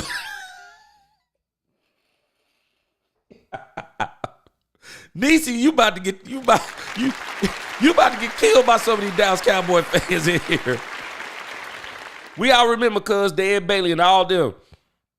Cuz Troy Aikman, Emmitt Smith, Michael Irvin, Harper, Darryl Johnson, many others. Man, tell them, Danny. Troy was surrounded, bro, by talent. And I'm not knocking Troy Aikman. That's not his fault. I mean, if you're surrounded by talent, then do what you do. I really believe Jerry Jones could make the Herschel Walker trade right now. You getting draft picks with Michael Parsons. I'm telling y'all, Dan Quinn would salivate if Jerry called that phone and asked him, hey, you want Michael Parsons? I wouldn't be shocked if they would give him a 1, a 1, and a 2. We'll give you a 1 this year, a 3rd this year, a 1 next year, a 2 next year. I'm telling you, there are some teams out there, I promise you, that would be willing to give up some draft capital for one Michael Parsons. Jerry, I can't trust you find a decent talent. Haven't done that since Jimmy left. He's had some hits. I mean, you think about it. Travis Frederick? Man. Zach Martin? Dez Bryant? I mean, Jerry has had some super hits. I mean, even CeeDee Lamb. Lucked up and hit on Dak Prescott. Zeke Elliott in those first 3 to 4 years. Oh, no, Jerry don't hit on some Gene. I mean, what, Tyron Smith? Jerry done hit the trifecta on some of these drafts since Jimmy Johnson. You know, Will McClay, I believe, has a lot to do with that. But, man, Jerry has hit on some. Jerry is the godfather of the NFL. You better believe it. Jerry not only changed the Cowboys, he changed the NFL. He's bringing in a cleanup crew to clean out those lockers. Jerry is trying to, and I don't know if he's going to succeed. But Jerry is trying to do what he did again. Jerry's trying to rebuild this team. If we're getting Law, Parsons, and Bland back this week, then trade for surefire, D-tackle, and make a run. But they are not coming back this week, so there's nothing you can do to fix this. That's my point. You hit it right on the head, Spider-Man. What can you truly bring on this team right now? I mean, if you got Saquon Barkley who's hurdling guys backwards right now, what could he really do at this stage? Does he change the mentality? Because we're dealing with not only the talent, and I'm not even going to give him the talent. We're dealing with a mentality issue right now. And so what player do you bring on that helps this mentality? The only thing that's going to change the mentality of this team, unfortunately and fortunately, I think Mike McCarthy is a good guy. But Jerry has put this man in an impossible position. You're going to have to get rid of Mike McCarthy. You're going to have to. You're going to have to get rid of him. There's no alternative. Now, I've told y'all, prepare yourselves. I wouldn't be surprised if Jerry kept him on an additional year or two so he could bring in Ben Johnson. And then let Ben Johnson work under Mike McCarthy like Garrett worked under Phillips. And then in year 2, you say, okay, Ben, you're ready. And don't do it like you did Wade Phillips and fire him mid-season. You just let Mike say, hey, Mike, this is a 2-year deal, really a 1. We just want you to show Ben the ropes about being a head coach. Show him the ropes, and then he's going to take over. But I'll be honest with y'all. I said this the other day. Y'all tell me what y'all think. I really believe, as good as some of these head coaches / offensive coordinators are, honestly, I'm just old school. I mean, Tom Landry did it all too. But I would really like to see it done the way Jimmy did it. I love the way Jimmy did it. Jimmy wasn't the offensive coordinator. Jimmy wasn't the defensive coordinator. Jimmy was the doggone head coach. Jimmy was the commanding figure on that team. And so I'm telling you, I'd rather have a head coach and having a dynamic offensive coordinator and a dynamic defensive coordinator. Let them roll with me for about 3 or 4 years, and if they want to, then go get coaching jobs. But I would rather have a coach who's just coaching. Oh yeah, I'm telling you, I trade Michael Parsons in a heartbeat. Because you think about it. You know the reason why you can trade Trayvon Diggs? Deron Bland. Deron Bland is the reason why you can trade Trayvon Diggs. And there are going to be some outstanding cornerbacks. And Nisi, you're 100% right. Dak and CD needs an Alvin Harper. You know what you need to do? Okay, I'll tell you what we'll do. We'll keep Tolbert as our third wide receiver. We're going to keep Ryan Flournoy. The rest of y'all can kick rocks. You go in that draft and you get the best wide receiver available. You get the best one available. You get him and let him be the one that he's going to succeed CD, or he will continue to be with CD for what? Another 4 to 5 years. You go in that draft and you get the best wide receiver you can. Because the one thing I think we've made a mistake on, y'all, the Dallas Cowboys are trying to fix their O-line and their D-line through the draft. I think they've made a vital mistake on that. They need to do the same thing they did when they got Dak and Zeke. You work at those skill positions. You go out there, you get the best wide receiver. You go out there and you get the best running back. You try to get you some more picks so you can, if you want to get someone on the D-line, you get them. You want to get another O-line, you get them. Go out there and get you a top-tier tight end. You need to go out there and really use that draft on this offense. They've been doing too much line work, O-line, D-line, and then letting the skill position suffer. No, go in this draft and let it be a skill position. And I think that may be one of the reasons why Jerry is doing what he's doing. Jerry wants skill position players. I need another wide receiver. So let me get the top one in the draft. I need another running back. Let me get the top. Okay, I'm going to be in the top 5 running backs. Who's the 1, the 2, and the 3? Okay, I'll take the second one. You don't have to get the top one. Give me the second one. Give me the third one. But I need somebody that can sure enough run this ball. Who's the best tight end coming out? And don't give me another Schoonmaker. We don't need another blocker.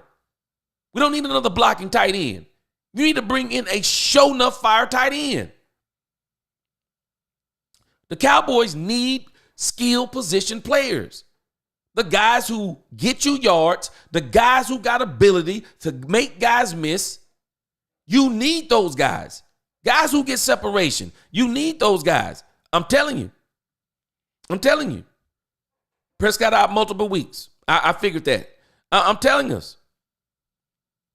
And we'll move to that in just a moment. I'm telling you right now. This is the Trey Lance show for me, y'all. I'm about to entertain. I'm about to entertain these Dallas Cowboy fans. You want to be entertained? I'm about to bring Trey Lance in this joint. Yeah, you're right. Jerry has the locker room. They got no respect for him. It's not Mike McCarthy, y'all. It's not Mike McCarthy that's lost the locker room. It's Jerry Jones going in the locker room. Going in the locker room talking about he got confidence in these. He got confidence in these players. Yeah, to do what he's doing. Come on. Roberta says, I've been watching the Cowboys since 68, 69. Still a Cowboys fan, not a Jerry fan. I'm going to still watch them. That's why I'm going to enjoy these next 10 games or whatever we got left. Y'all knows Jerry regrets firing Wade, but not Landry. Landry, the beginning of the rebuild and 3 more Super Bowls. Nope. Don't regret it, does he? He regrets it with Wade because Wade went and got a Super Bowl. I'm telling you. You right on, Nisi. Dallas Cowboys quarterback Dak Prescott is expected to miss several weeks. See those hamstring injuries? Them things are tough. They are tough. My son had one in high school. They are tough to come back from. If Dak is not a go this week, this magic flu will be back and Cooper will stay home and Trey Lance will play. Welcome to the rebuild. I'm going to tell you something, Nisi. I'm making a bold move. I don't even need the flu, Nisi. I'm not paying Trey Lance to sit on the bench. I'm not paying Trey Lance $5 million to sit on the bench. We shouldn't have been paying him $5 million to sit on the bench already. There should have already been a Trey Lance package. Well, now I'm about to give you a Trey Lance package. He is going to be the starter the remainder of the season. We already know what Cooper Rush is. I'm going to say something that's going to break the Cooper Rush. I'm going to say something that's going to break the Cooper Rush fans' heart. Cooper Rush needs to go too. The Dallas Cowboys need to go into the draft and get them a young quarterback that they can start grooming, that if Dak Prescott, for whatever reason, after 4 years, you don't want him anymore, you need to start grooming the successor. It's just the facts. Dak understands this. He was brought in with Tony Romo here. Dak understands somebody eventually is going to be brought in while he's here. And if you don't get that quarterback this year, you get that quarterback not maybe in the second year of Dak's deal, get that quarterback in the third year of Dak's deal. And if you don't want Dak after his last year, now you got his successor. But you need to get a quarterback. Cooper Rush needs to go. Me, I'd make Trey Lance the backup. Give him another offseason. If nobody signs him in the offseason, because Trey will be an unrestricted free agent. If nobody signs him, if I'm the Dallas Cowboys, I'm bringing Trey Lance back as the backup for this team. I would. The Queen says, same thing I mentioned to you the other night, G. Jimmy, I told Jerry where to go. When Jerry and Jimmy made up and hired Jimmy as a consultant this year, 24 was a done deal. 25 will be untouchable. Yep, you said it. And I'm agreeing with you. If Jimmy is in the consultation, Jimmy told Jerry, sign Dak. I see nothing in free agency. I see nothing in the quarterback landscape in college that will be better than Dak Prescott over the next 4 years. Now, if you want to have a Dak successor, you get that quarterback in the second or the third year of Dak's deal. And then you start training them to be Dak's successor. But if Dak is still balling, guess what? You got a trade piece. Dak will probably play. I mean, if Dak goes in there and gets you a Super Bowl and you want to extend him, Dak probably won't sign for top dollar. Dak won't be going. I guarantee you, if Dak stays with the Cowboys another contract, Dak will not be getting top of the market money. I mean, unless some kind of way phenomenally he wins 3 Super Bowls in a row. Dak's not going to even want that type of money. But if Dak is still playing at a high level, Dak will probably revert to Tom Brady. He'll probably play for half of what he's worth. Because now Dak will be looking at, now I'm about to get the money on the back end. Because I'm going to roll right out of being a quarterback and I'm going to roll right on the television. Could y'all imagine Dak in the booth? Y'all think Troy and Tony Romo are great in the booth? Dak would be just as good. And the viewership would be off the chain. So they need a plan here. And for me, Cooper Rush, he's not a part of the plan. I like Cooper Rush as a person, but I'm just not a fan of career backups. I mean, somewhere in there, man, you ought to be good enough to challenge the starting quarterback for the job. Or if they've committed to that quarterback, you ought to be good enough that someone else is clamoring for you to have the job. I want a quarterback that folk won't. Betty says it's spilled milk now. He's with the Ravens now. Zach Martin is getting old. I think we're watching Zach Martin about to retire. I do. Why is it that when our players hold out and come back, their play depletes drastically and they get injured sometime in that season? That's why you don't play with this kind of stuff. And Dak Prescott is really a result of everything that we didn't do.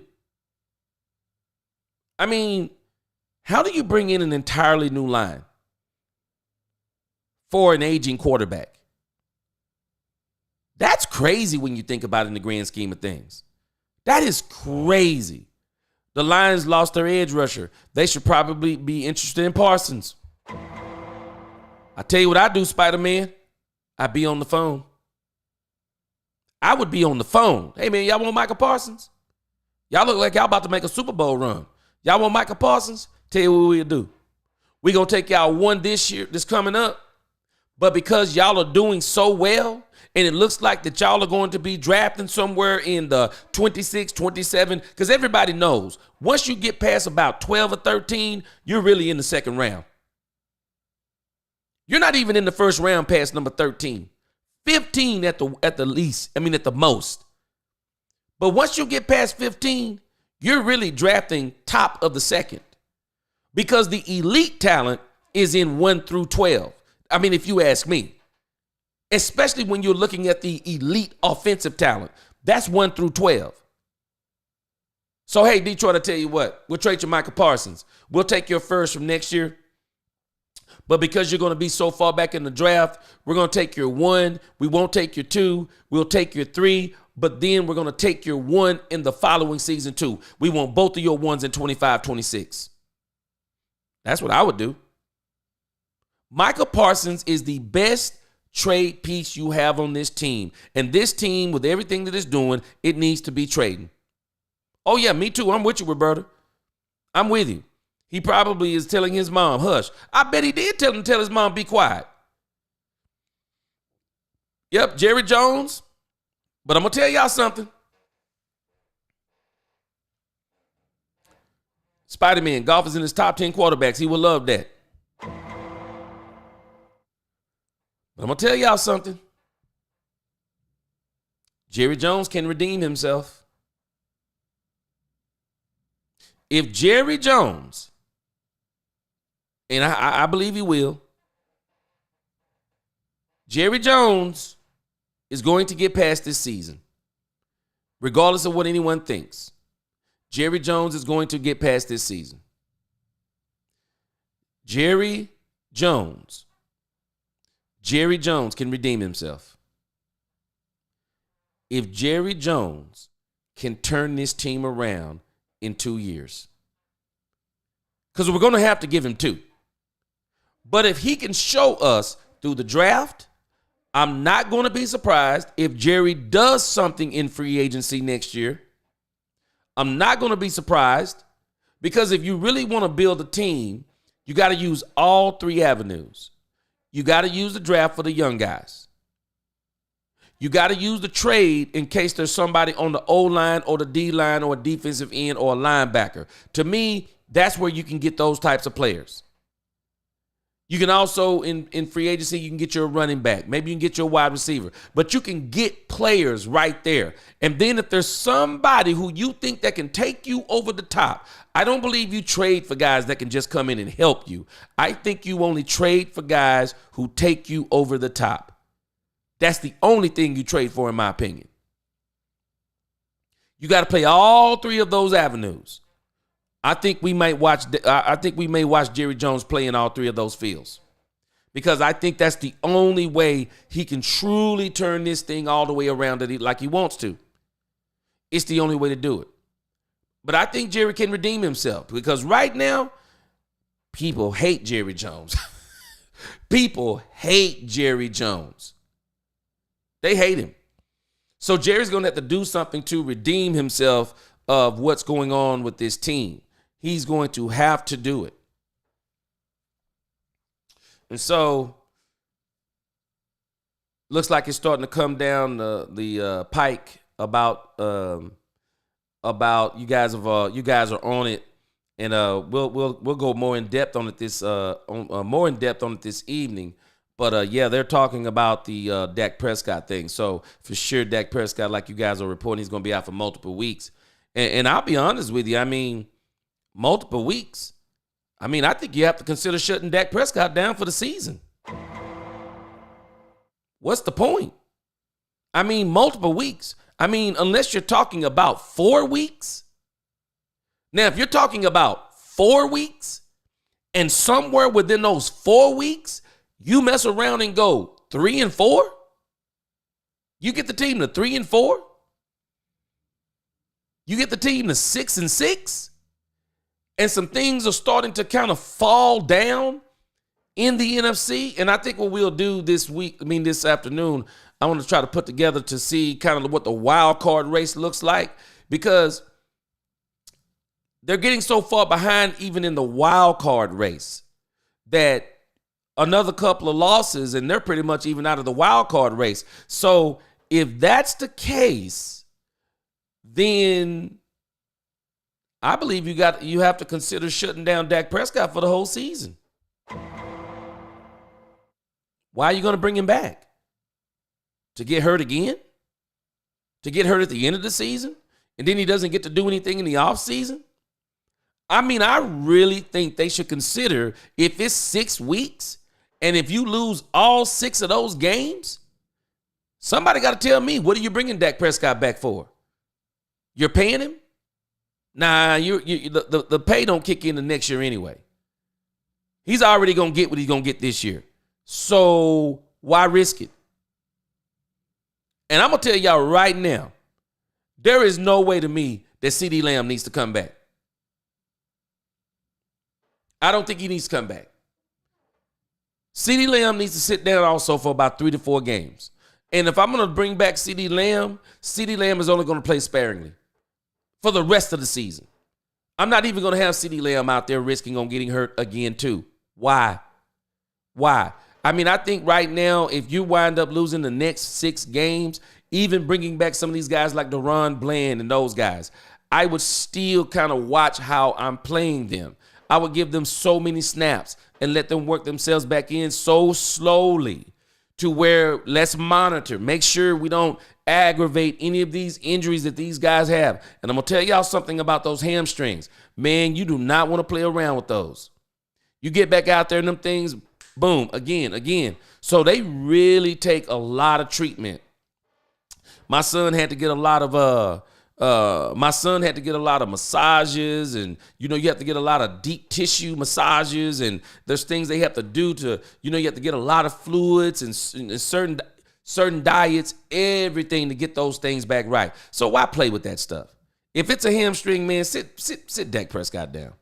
It doesn't even make sense. Gene, who do you think is an over the top trade? Charles Haley type. I think we missed out on an opportunity. I think that we could have got our Charles Haley trade, and he would have been great for next year. Hassan Reddick. Did anybody see how he looked like, what he looked like with the Jets after being on the couch? Hassan Reddick was on the couch, y'all. Came off the couch wrecking shop. Imagine what he going to look like 4 or 5 games down the line. Man, if the Jets could have got Devontae Adams 3 games earlier, Hassan Reddick would have been back on that field probably about 2 games earlier. It'd be a different conversation for the Jets. They got 6 losses, if I'm not mistaken, now. So it's going to require them to go on an incredible run. Hey, Jay Recruiter, what's going on? Appreciate that super chat last night, man. The internet went out for some reason, so I couldn't even get to your super chat. But, hey, I'm with you. I want to see Trey Lance. I don't want to see Cooper Rush. We know what we got with Cooper Rush. And the Dak haters going to be out in groves. Oh, Cooper Rush. If we had Cooper Rush, we would have been winning. Stop it. If Cooper Rush was that good, why are you the only one that can see it when every team in the league last year had an opportunity to get Cooper Rush? I don't understand these Cowboy fans. You're talking about a quarterback that no one else wanted but Dallas. Really? Really? You're talking about a quarterback that the team didn't even say, we're going to bring on Trey Lance for $5 million. Oh, yeah, by the way, Cooper Rush, you've been a faithful servant. We're going to pay you more than Cooper Rush so it doesn't look weird that we're paying our third-string emergency quarterback more than our second-string quarterback that we have all the confidence in the world in to win 3 or 4 games if Dak Prescott go down. Pure nonsense. People do not understand logic. They knew that O-line was bad since training camp and didn't want Dak to run. Dak, you are paid now. Call Tom Brady and hire his personal conditioning guy. Yes, for sure. That guy right there, Nisi, Tom Brady, I don't care what anyone says, Tom Brady could have played 2 more seasons. Tom Brady could have played 2 more seasons. The man finally walked away from the game because the deal that he had on the table was going to set him up for life. He could have kept playing. Right hamstring. Let Flanoy have the opportunity to shine. That part too. That part too. Move Jalen Brooks down. Move him down. You know what? I'm going to tell you somebody else we didn't think about. Y'all know someone else that the Dallas Cowboys should trade tomorrow? Brandon Cooks. The Cowboys should trade Brandon Cooks. I think they could get something for Brandon Cooks. Brandon Cooks can still contribute to a team. If you know this is Brandon Cooks, and I'm sure this is Brandon Cooks.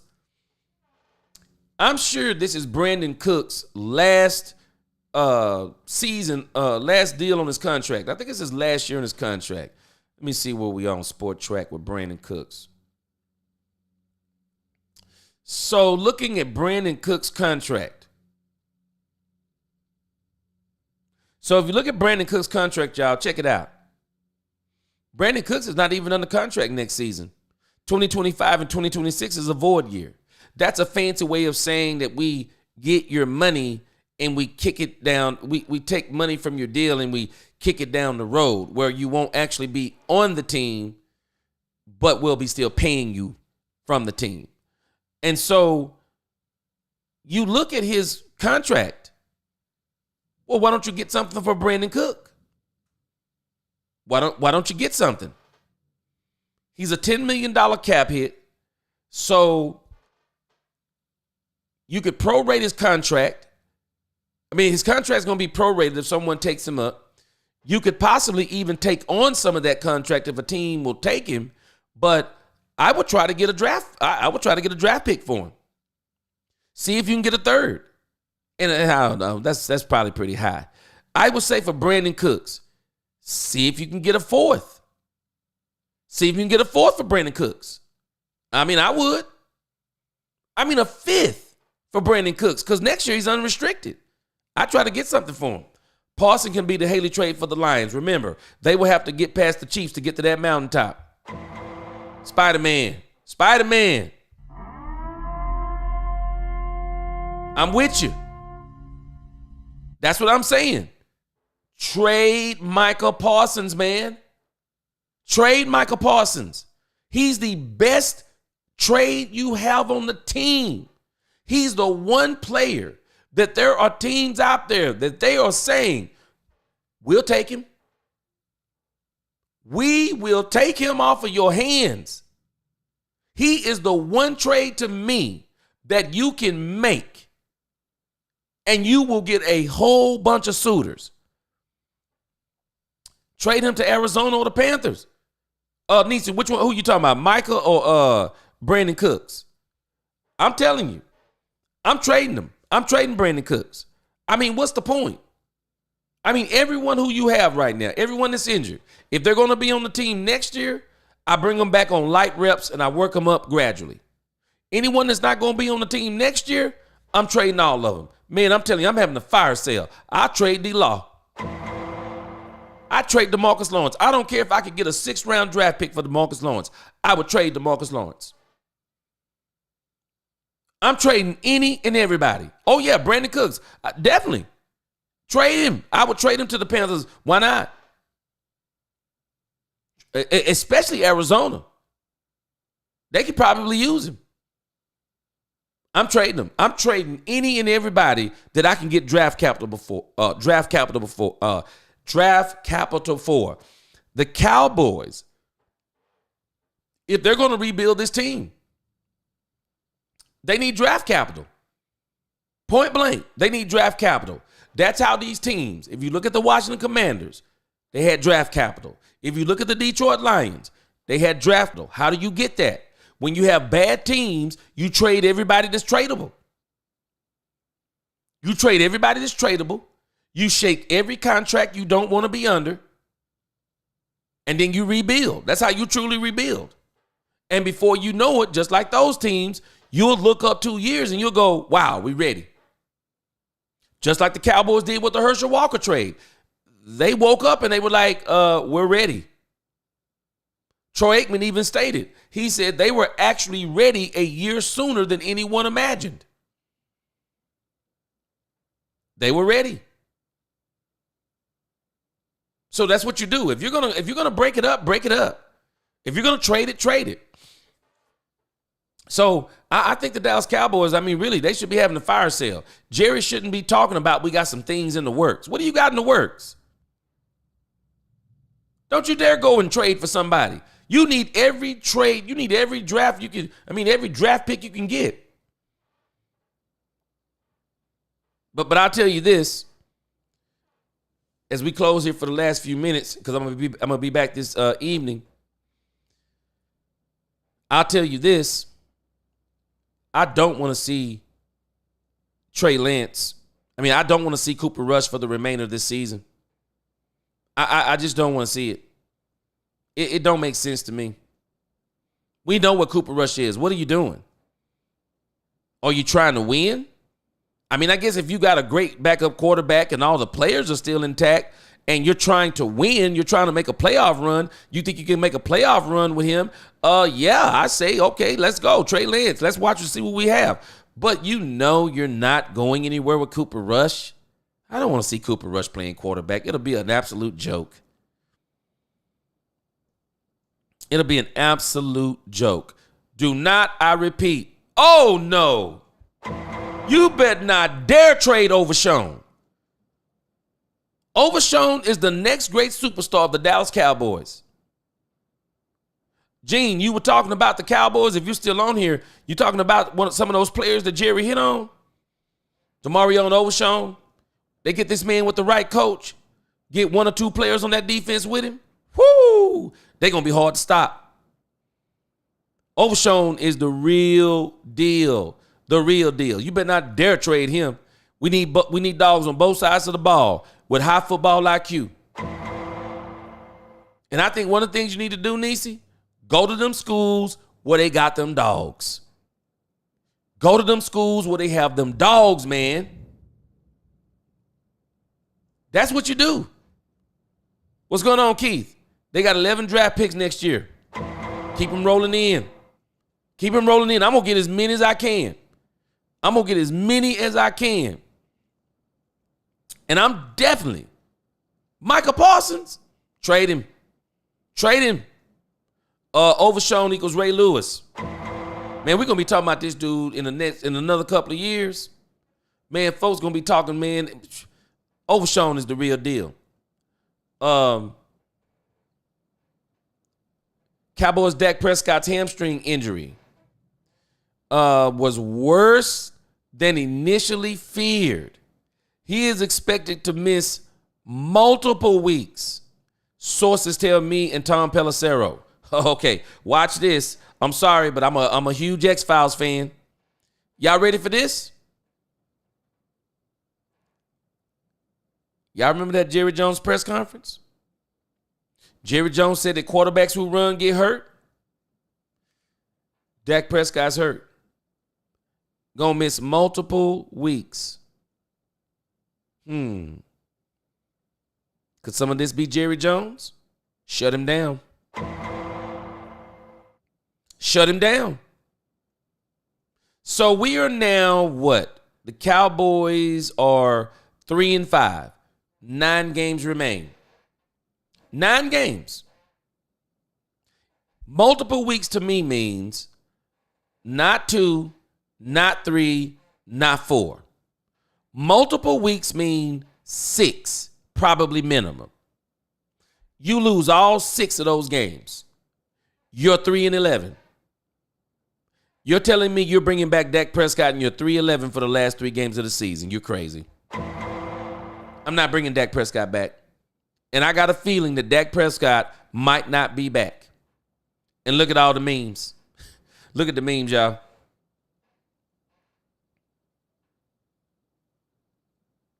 It's time. It's time. I'm telling us. Look at this. Some people, they salivating already. Jameer says we getting genty, baby. Man, people are already looking forward to next year. I'm telling y'all, man, I am going to enjoy this football season. Not because the Cowboys are bad. I am going to enjoy this season because Jerry has a plan in place that I don't like. But at the end of the day, if he did it the way he did it, what other choice does he have? I'm going to enjoy this season. I'm going to see who's going to step up, who's going to play. And at the end of the day, guess what? This team over the next 2 years, if they can, and I think Jerry's going to need some help. I don't trust Jerry to make all the draft picks. I really think the Cowboys need to really get some help in the next 2 drafts, especially this one next year. The Cowboys need some help. Every draft pick, you need to hit on 90% of them. And any of those top 3, the top 4 rounds, they all need to be hits. And I think you need to get an extra first or a second. And the only way you can do that is Micah Parsons, Trayvon Diggs. You got to get you an extra first or a second. Nisa said, I've been saying for years, they need to go to the MEAC and the swag for some dogs. You have to. You got to go to them places where they got them dogs, man, not them finesse players. You pull your quarterback in garbage time. I'm shutting him down. I'm going to have him practicing. That leg get right. Hey, Dak, practice. Practice. Practice. Clipboard. Practice. Watch film. Practice. Practice. Practice. Nothing on the field. Nothing on the field. That's me. I'm not letting Dak play no more this season. Multiple weeks. This season ending. Watch Mike's play call and be fired for Trey. It's going to totally change. I guarantee you. Not only that, watch what else we're going to see. Exactly what I've been screaming for. Rico Dowdle, you're about to see Rico Dowdle finally get the ball 25 times. And everybody's going to be kicking themselves in the butt. I've been saying it for weeks. This Ezekiel Elliott thing should have never been a thing. It shouldn't have never been a thing. What this should have been from the beginning is what they said. Rico Dowdle was going to get his opportunity to finally be the running back of this team. Finally be the running back. I'm telling us. And we're about to see him finally be the running back. Finally be the running back. I'm ready. I'm ready for all of it. I'm ready to see it all of it. So let me show something else, and we're gonna talk about this a little bit more in the evening. But I want to touch on this because let's see what time I got here. It's 2:00. Okay, I'm gonna probably shut down here in about another 10 minutes because I'm gonna be back this evening around 5:30 or 6. But I'm gonna bring this back up. This story about Dak Prescott, and I really want to hear. What did he really say? Because the last time we said that CD Lamb said subpar throw, we figured out that he said actually jump ball for. So I'm really wanting to see here, what did Dak Prescott really say? I'm pretty sure y'all have seen this. Law Nation has it up. Some Law Nation Sports says, come on, no lie. It's terrible to say this here. We're doing all we can to root for this team. Dak, and you say this, Dak at the end of the Cowboys lost to the Falcons. I can't believe that Law Nation is actually saying this.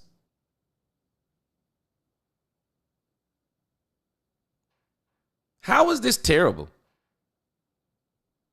I mean, really. We're going to talk about this some more this afternoon. Y'all be thinking about this. Why is it terrible? Everybody's been saying that Dak is soft or Dak ain't saying. Dak is saying what everyone else is seeing.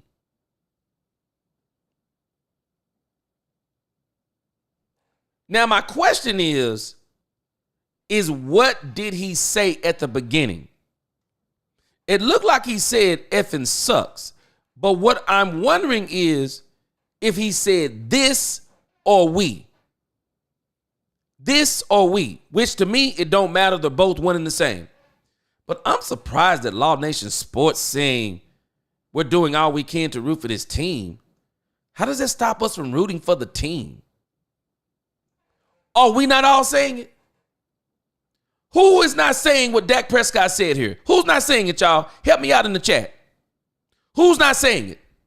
Who's not saying that what the owner is doing sucks? Who's not saying what Mike McCarthy is putting on that field, play calling, sucks? Who's not saying it?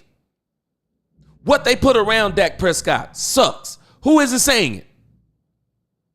So if Dak Prescott says it, oh, I forgot, because Dak Prescott, he's always been the company man. He never supposed to say anything outside of the company. The problem is with media. The problem is with this new social media age. Y'all think about what they do. Y'all think about the stuff they do. I'm coaching a football game. I'm in the middle of a highly contested football game. My quarterback has thrown, and I'm not even saying I'm the Dallas Cowboys. I'm just saying if I'm any team. We're on a game that if we win this game, we're going to the playoffs. If we lose, we're going home. Do or die. My quarterback throws 3 interceptions. We're down 17-3. And as I'm running off the field, now I'm obligated to give the doggone sideline reporter an interview, and she's asking me, or he's asking me, what do you need to do to get back into the game? Oh, how are you feeling about your quarterback throwing 3 interceptions? It sucks. That's how I feel about it. It sucks. And I think it's stupid that I got to go in the locker room and get these men motivated and get some halftime adjustments, but I got to waste time here with you talking to you about my game plan and how my team been playing. That's this new social media age. Cameras always on those star players, always trying to get something that someone can talk about. You know what? Y'all don't understand. I've played football at some level. And I'm telling you, your children, they play football. Some of y'all got children probably are superstars. Some of you who've probably played on collegiate levels. Do we not know this is regular language? It's regular language for another player to tell another player that something sucks on the sideline. It is. Man, he got burned. He got toasted. He missed the block. He threw an interception. It's normal. We're taking the normal responses. We're taking the competitive things. We're taking the emotion. We're taking the feeling. We're taking all of these things out of the game through our opinions, through social media. Man, this is stupid. You'd think he cursed somebody out. CeeDee Lamb gets in Dak Prescott's face, and you got some people saying he shouldn't be doing it, and then you got other people talking about, well, Dak Prescott is subpar. But Dak Prescott is saying what everyone else has been saying. What is he supposed to be saying? Nothing? We'll get him next time. We'll get him next year. Shut up. I can't believe Law Nation Sports. I mean, nothing against Law Nation Sports. I mean, Law Nation's a great guy. He's been reporting on the Cowboys for years. He's great at what he does. I'm just shocked because I'm looking and I'm like, is this like a repost? It's terrible to say this here. How does what Dak say and is saying right here, if he does say, we effing suck. Now, I'm not saying effing, but I am saying we suck. What's wrong with telling the truth? It's not that I don't want to do anything about it, but we suck. This is crazy. This is crazy work right here. Crazy work. I don't understand this fair weather. I'm just not like that, y'all. I'm just built different. If I'm riding with you, I'm riding with you. I can't jump out the car while it's rolling down the street. If it's rolling 100 miles an hour, I can't get out the car. What I'm going to do? I'm going to kill myself jumping out the car. If you're on my team and you're not committing a crime, but maybe things aren't ideal, that you can't perform at the best level that you can, well, you're on my team, bro. I'm going to do everything I can do. Jerry better get some help with this draft. That's what Gene says. I'm telling you, Gene, he better. Nisi says Dalvin and Zeke may line up. Hey, Zeke might better count his days because what they have going on with Zeke, and now that Dak's going to be out for multiple weeks, I'd cut Zeke. Let him go to another team. If I was Zeke, I'd actually ask to be cut. I'd ask him to release me. Why not? Draft Dak's heir. Yep. A parent in 2025. Let him sit and learn and be ready for when Dak fades. And guess what? The Green Bay Packers used to do this a lot. You get the replacement, and if the quarterback is still playing well, guess what you do? Hey, man, we got this great quarterback sitting on the bench. We're going to re-sign our quarterback for another 3 years. How about a second-round draft pick? Why not? Why not? Tired Cowboy fan says, unless Trey Lance done took a godly step up from what we seen in the preseason, this going to be uglier than what we've been seeing. I tell you this, I'd rather see him than Cooper Rush. Because at least with Trey Lance, he going to do something with his feet. Cooper Rush, I'm telling y'all, the moment this team runs up against an extremely good team, which they are going to be running up against them, let me tell y'all something. Y'all better get ready for Dan Quinn. Y'all better get ready for Dan Quinn. Dan Quinn is going to stomp the Dallas Cowboys. Y'all thought Dan Campbell went for the throat of the Dallas Cowboys? Dan Quinn gonna stomp the Dallas Cowboys. Stomp them. Let Cooper Rush be the quarterback when Dan Quinn when Dan Quinn roll up in here or we roll up in Washington.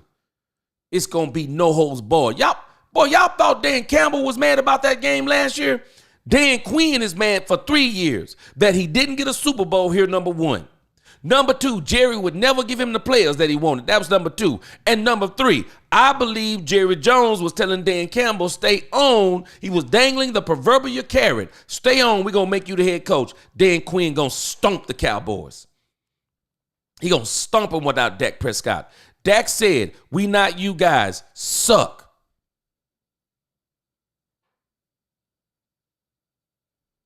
You guys suck. Okay, he says Dak said we, not you. Okay, Dak said we. He says we suck. It is what it is, isn't it, Jay Recruiter? I mean, who hasn't been saying it? So why is it going to stop us from rooting for the team and we already been rooting for the team and they've been sucking? Dak said we effing suck. And don't blame him for saying it.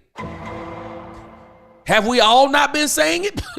I mean, come on. I've been saying it in nice ways, but what it is what it is. Anybody that's not saying the same thing is blind. So how does Dak saying it make us not root? We're all saying it, but if Dak said, now the whole fan base is collapsing. This is stupid. I'm shocked at this. Why is it that when Dak speaks out, it's wrong, but when Parsons does it, he's passionate? This is crazy talk, Nisi. It's crazy. That's normal at my job when you see things are bad. We take the normal out.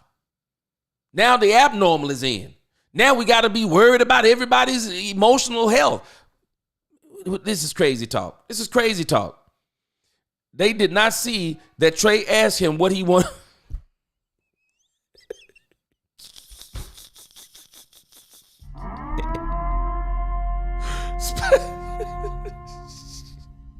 Spider-Man said they did not see that Trey asked him what he wanted for Christmas. Dak said we need socks. Crazy. Kellen Moore finna dig so deep in his bag this Sunday he can get ugly. Tired Cowboy fan. I just realized Kellen Moore is the OC for...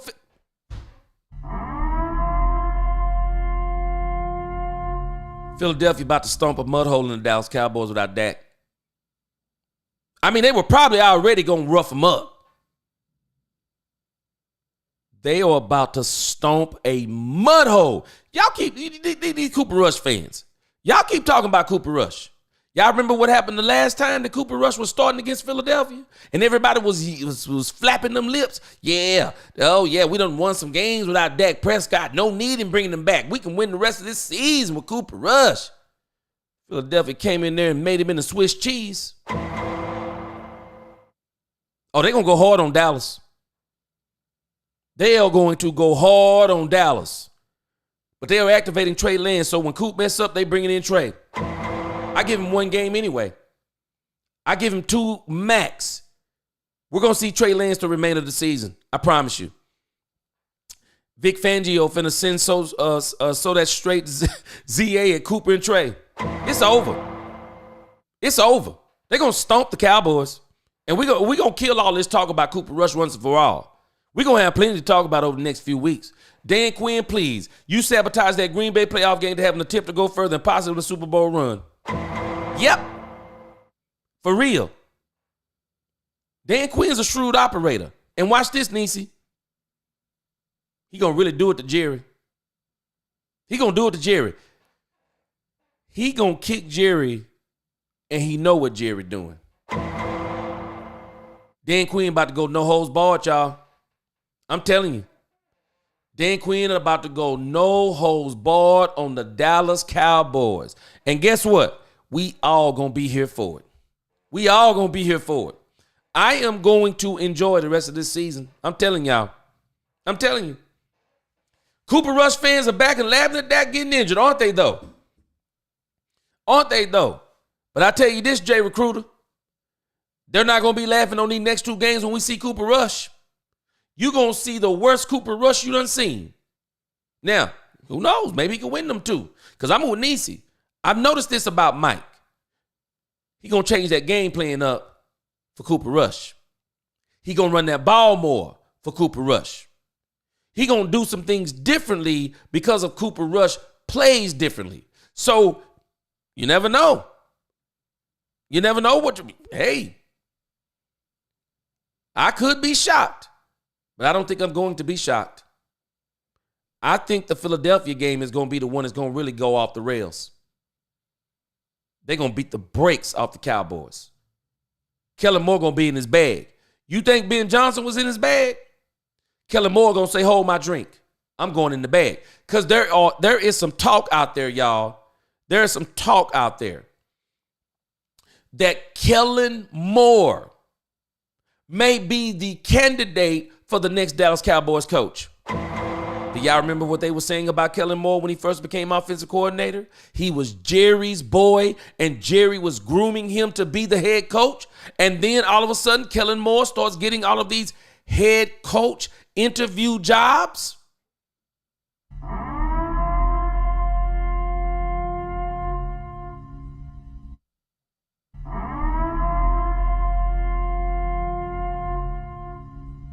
Kellen Moore's about to audition too.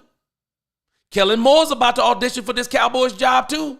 Y'all better mark my words. Kellen Moore wants this job too. And this is the kind, I wouldn't be shocked.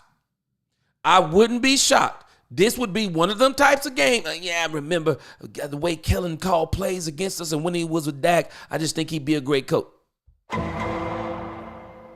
The drama is going to continue to build with these Dallas Cowboys. But that's going to do it for me. I'm going to be back. I'm going to go get me something to eat and get me some coffee. And I'm going to get back geared up. I want to come back. I didn't get a chance to get to the Jerry Jones.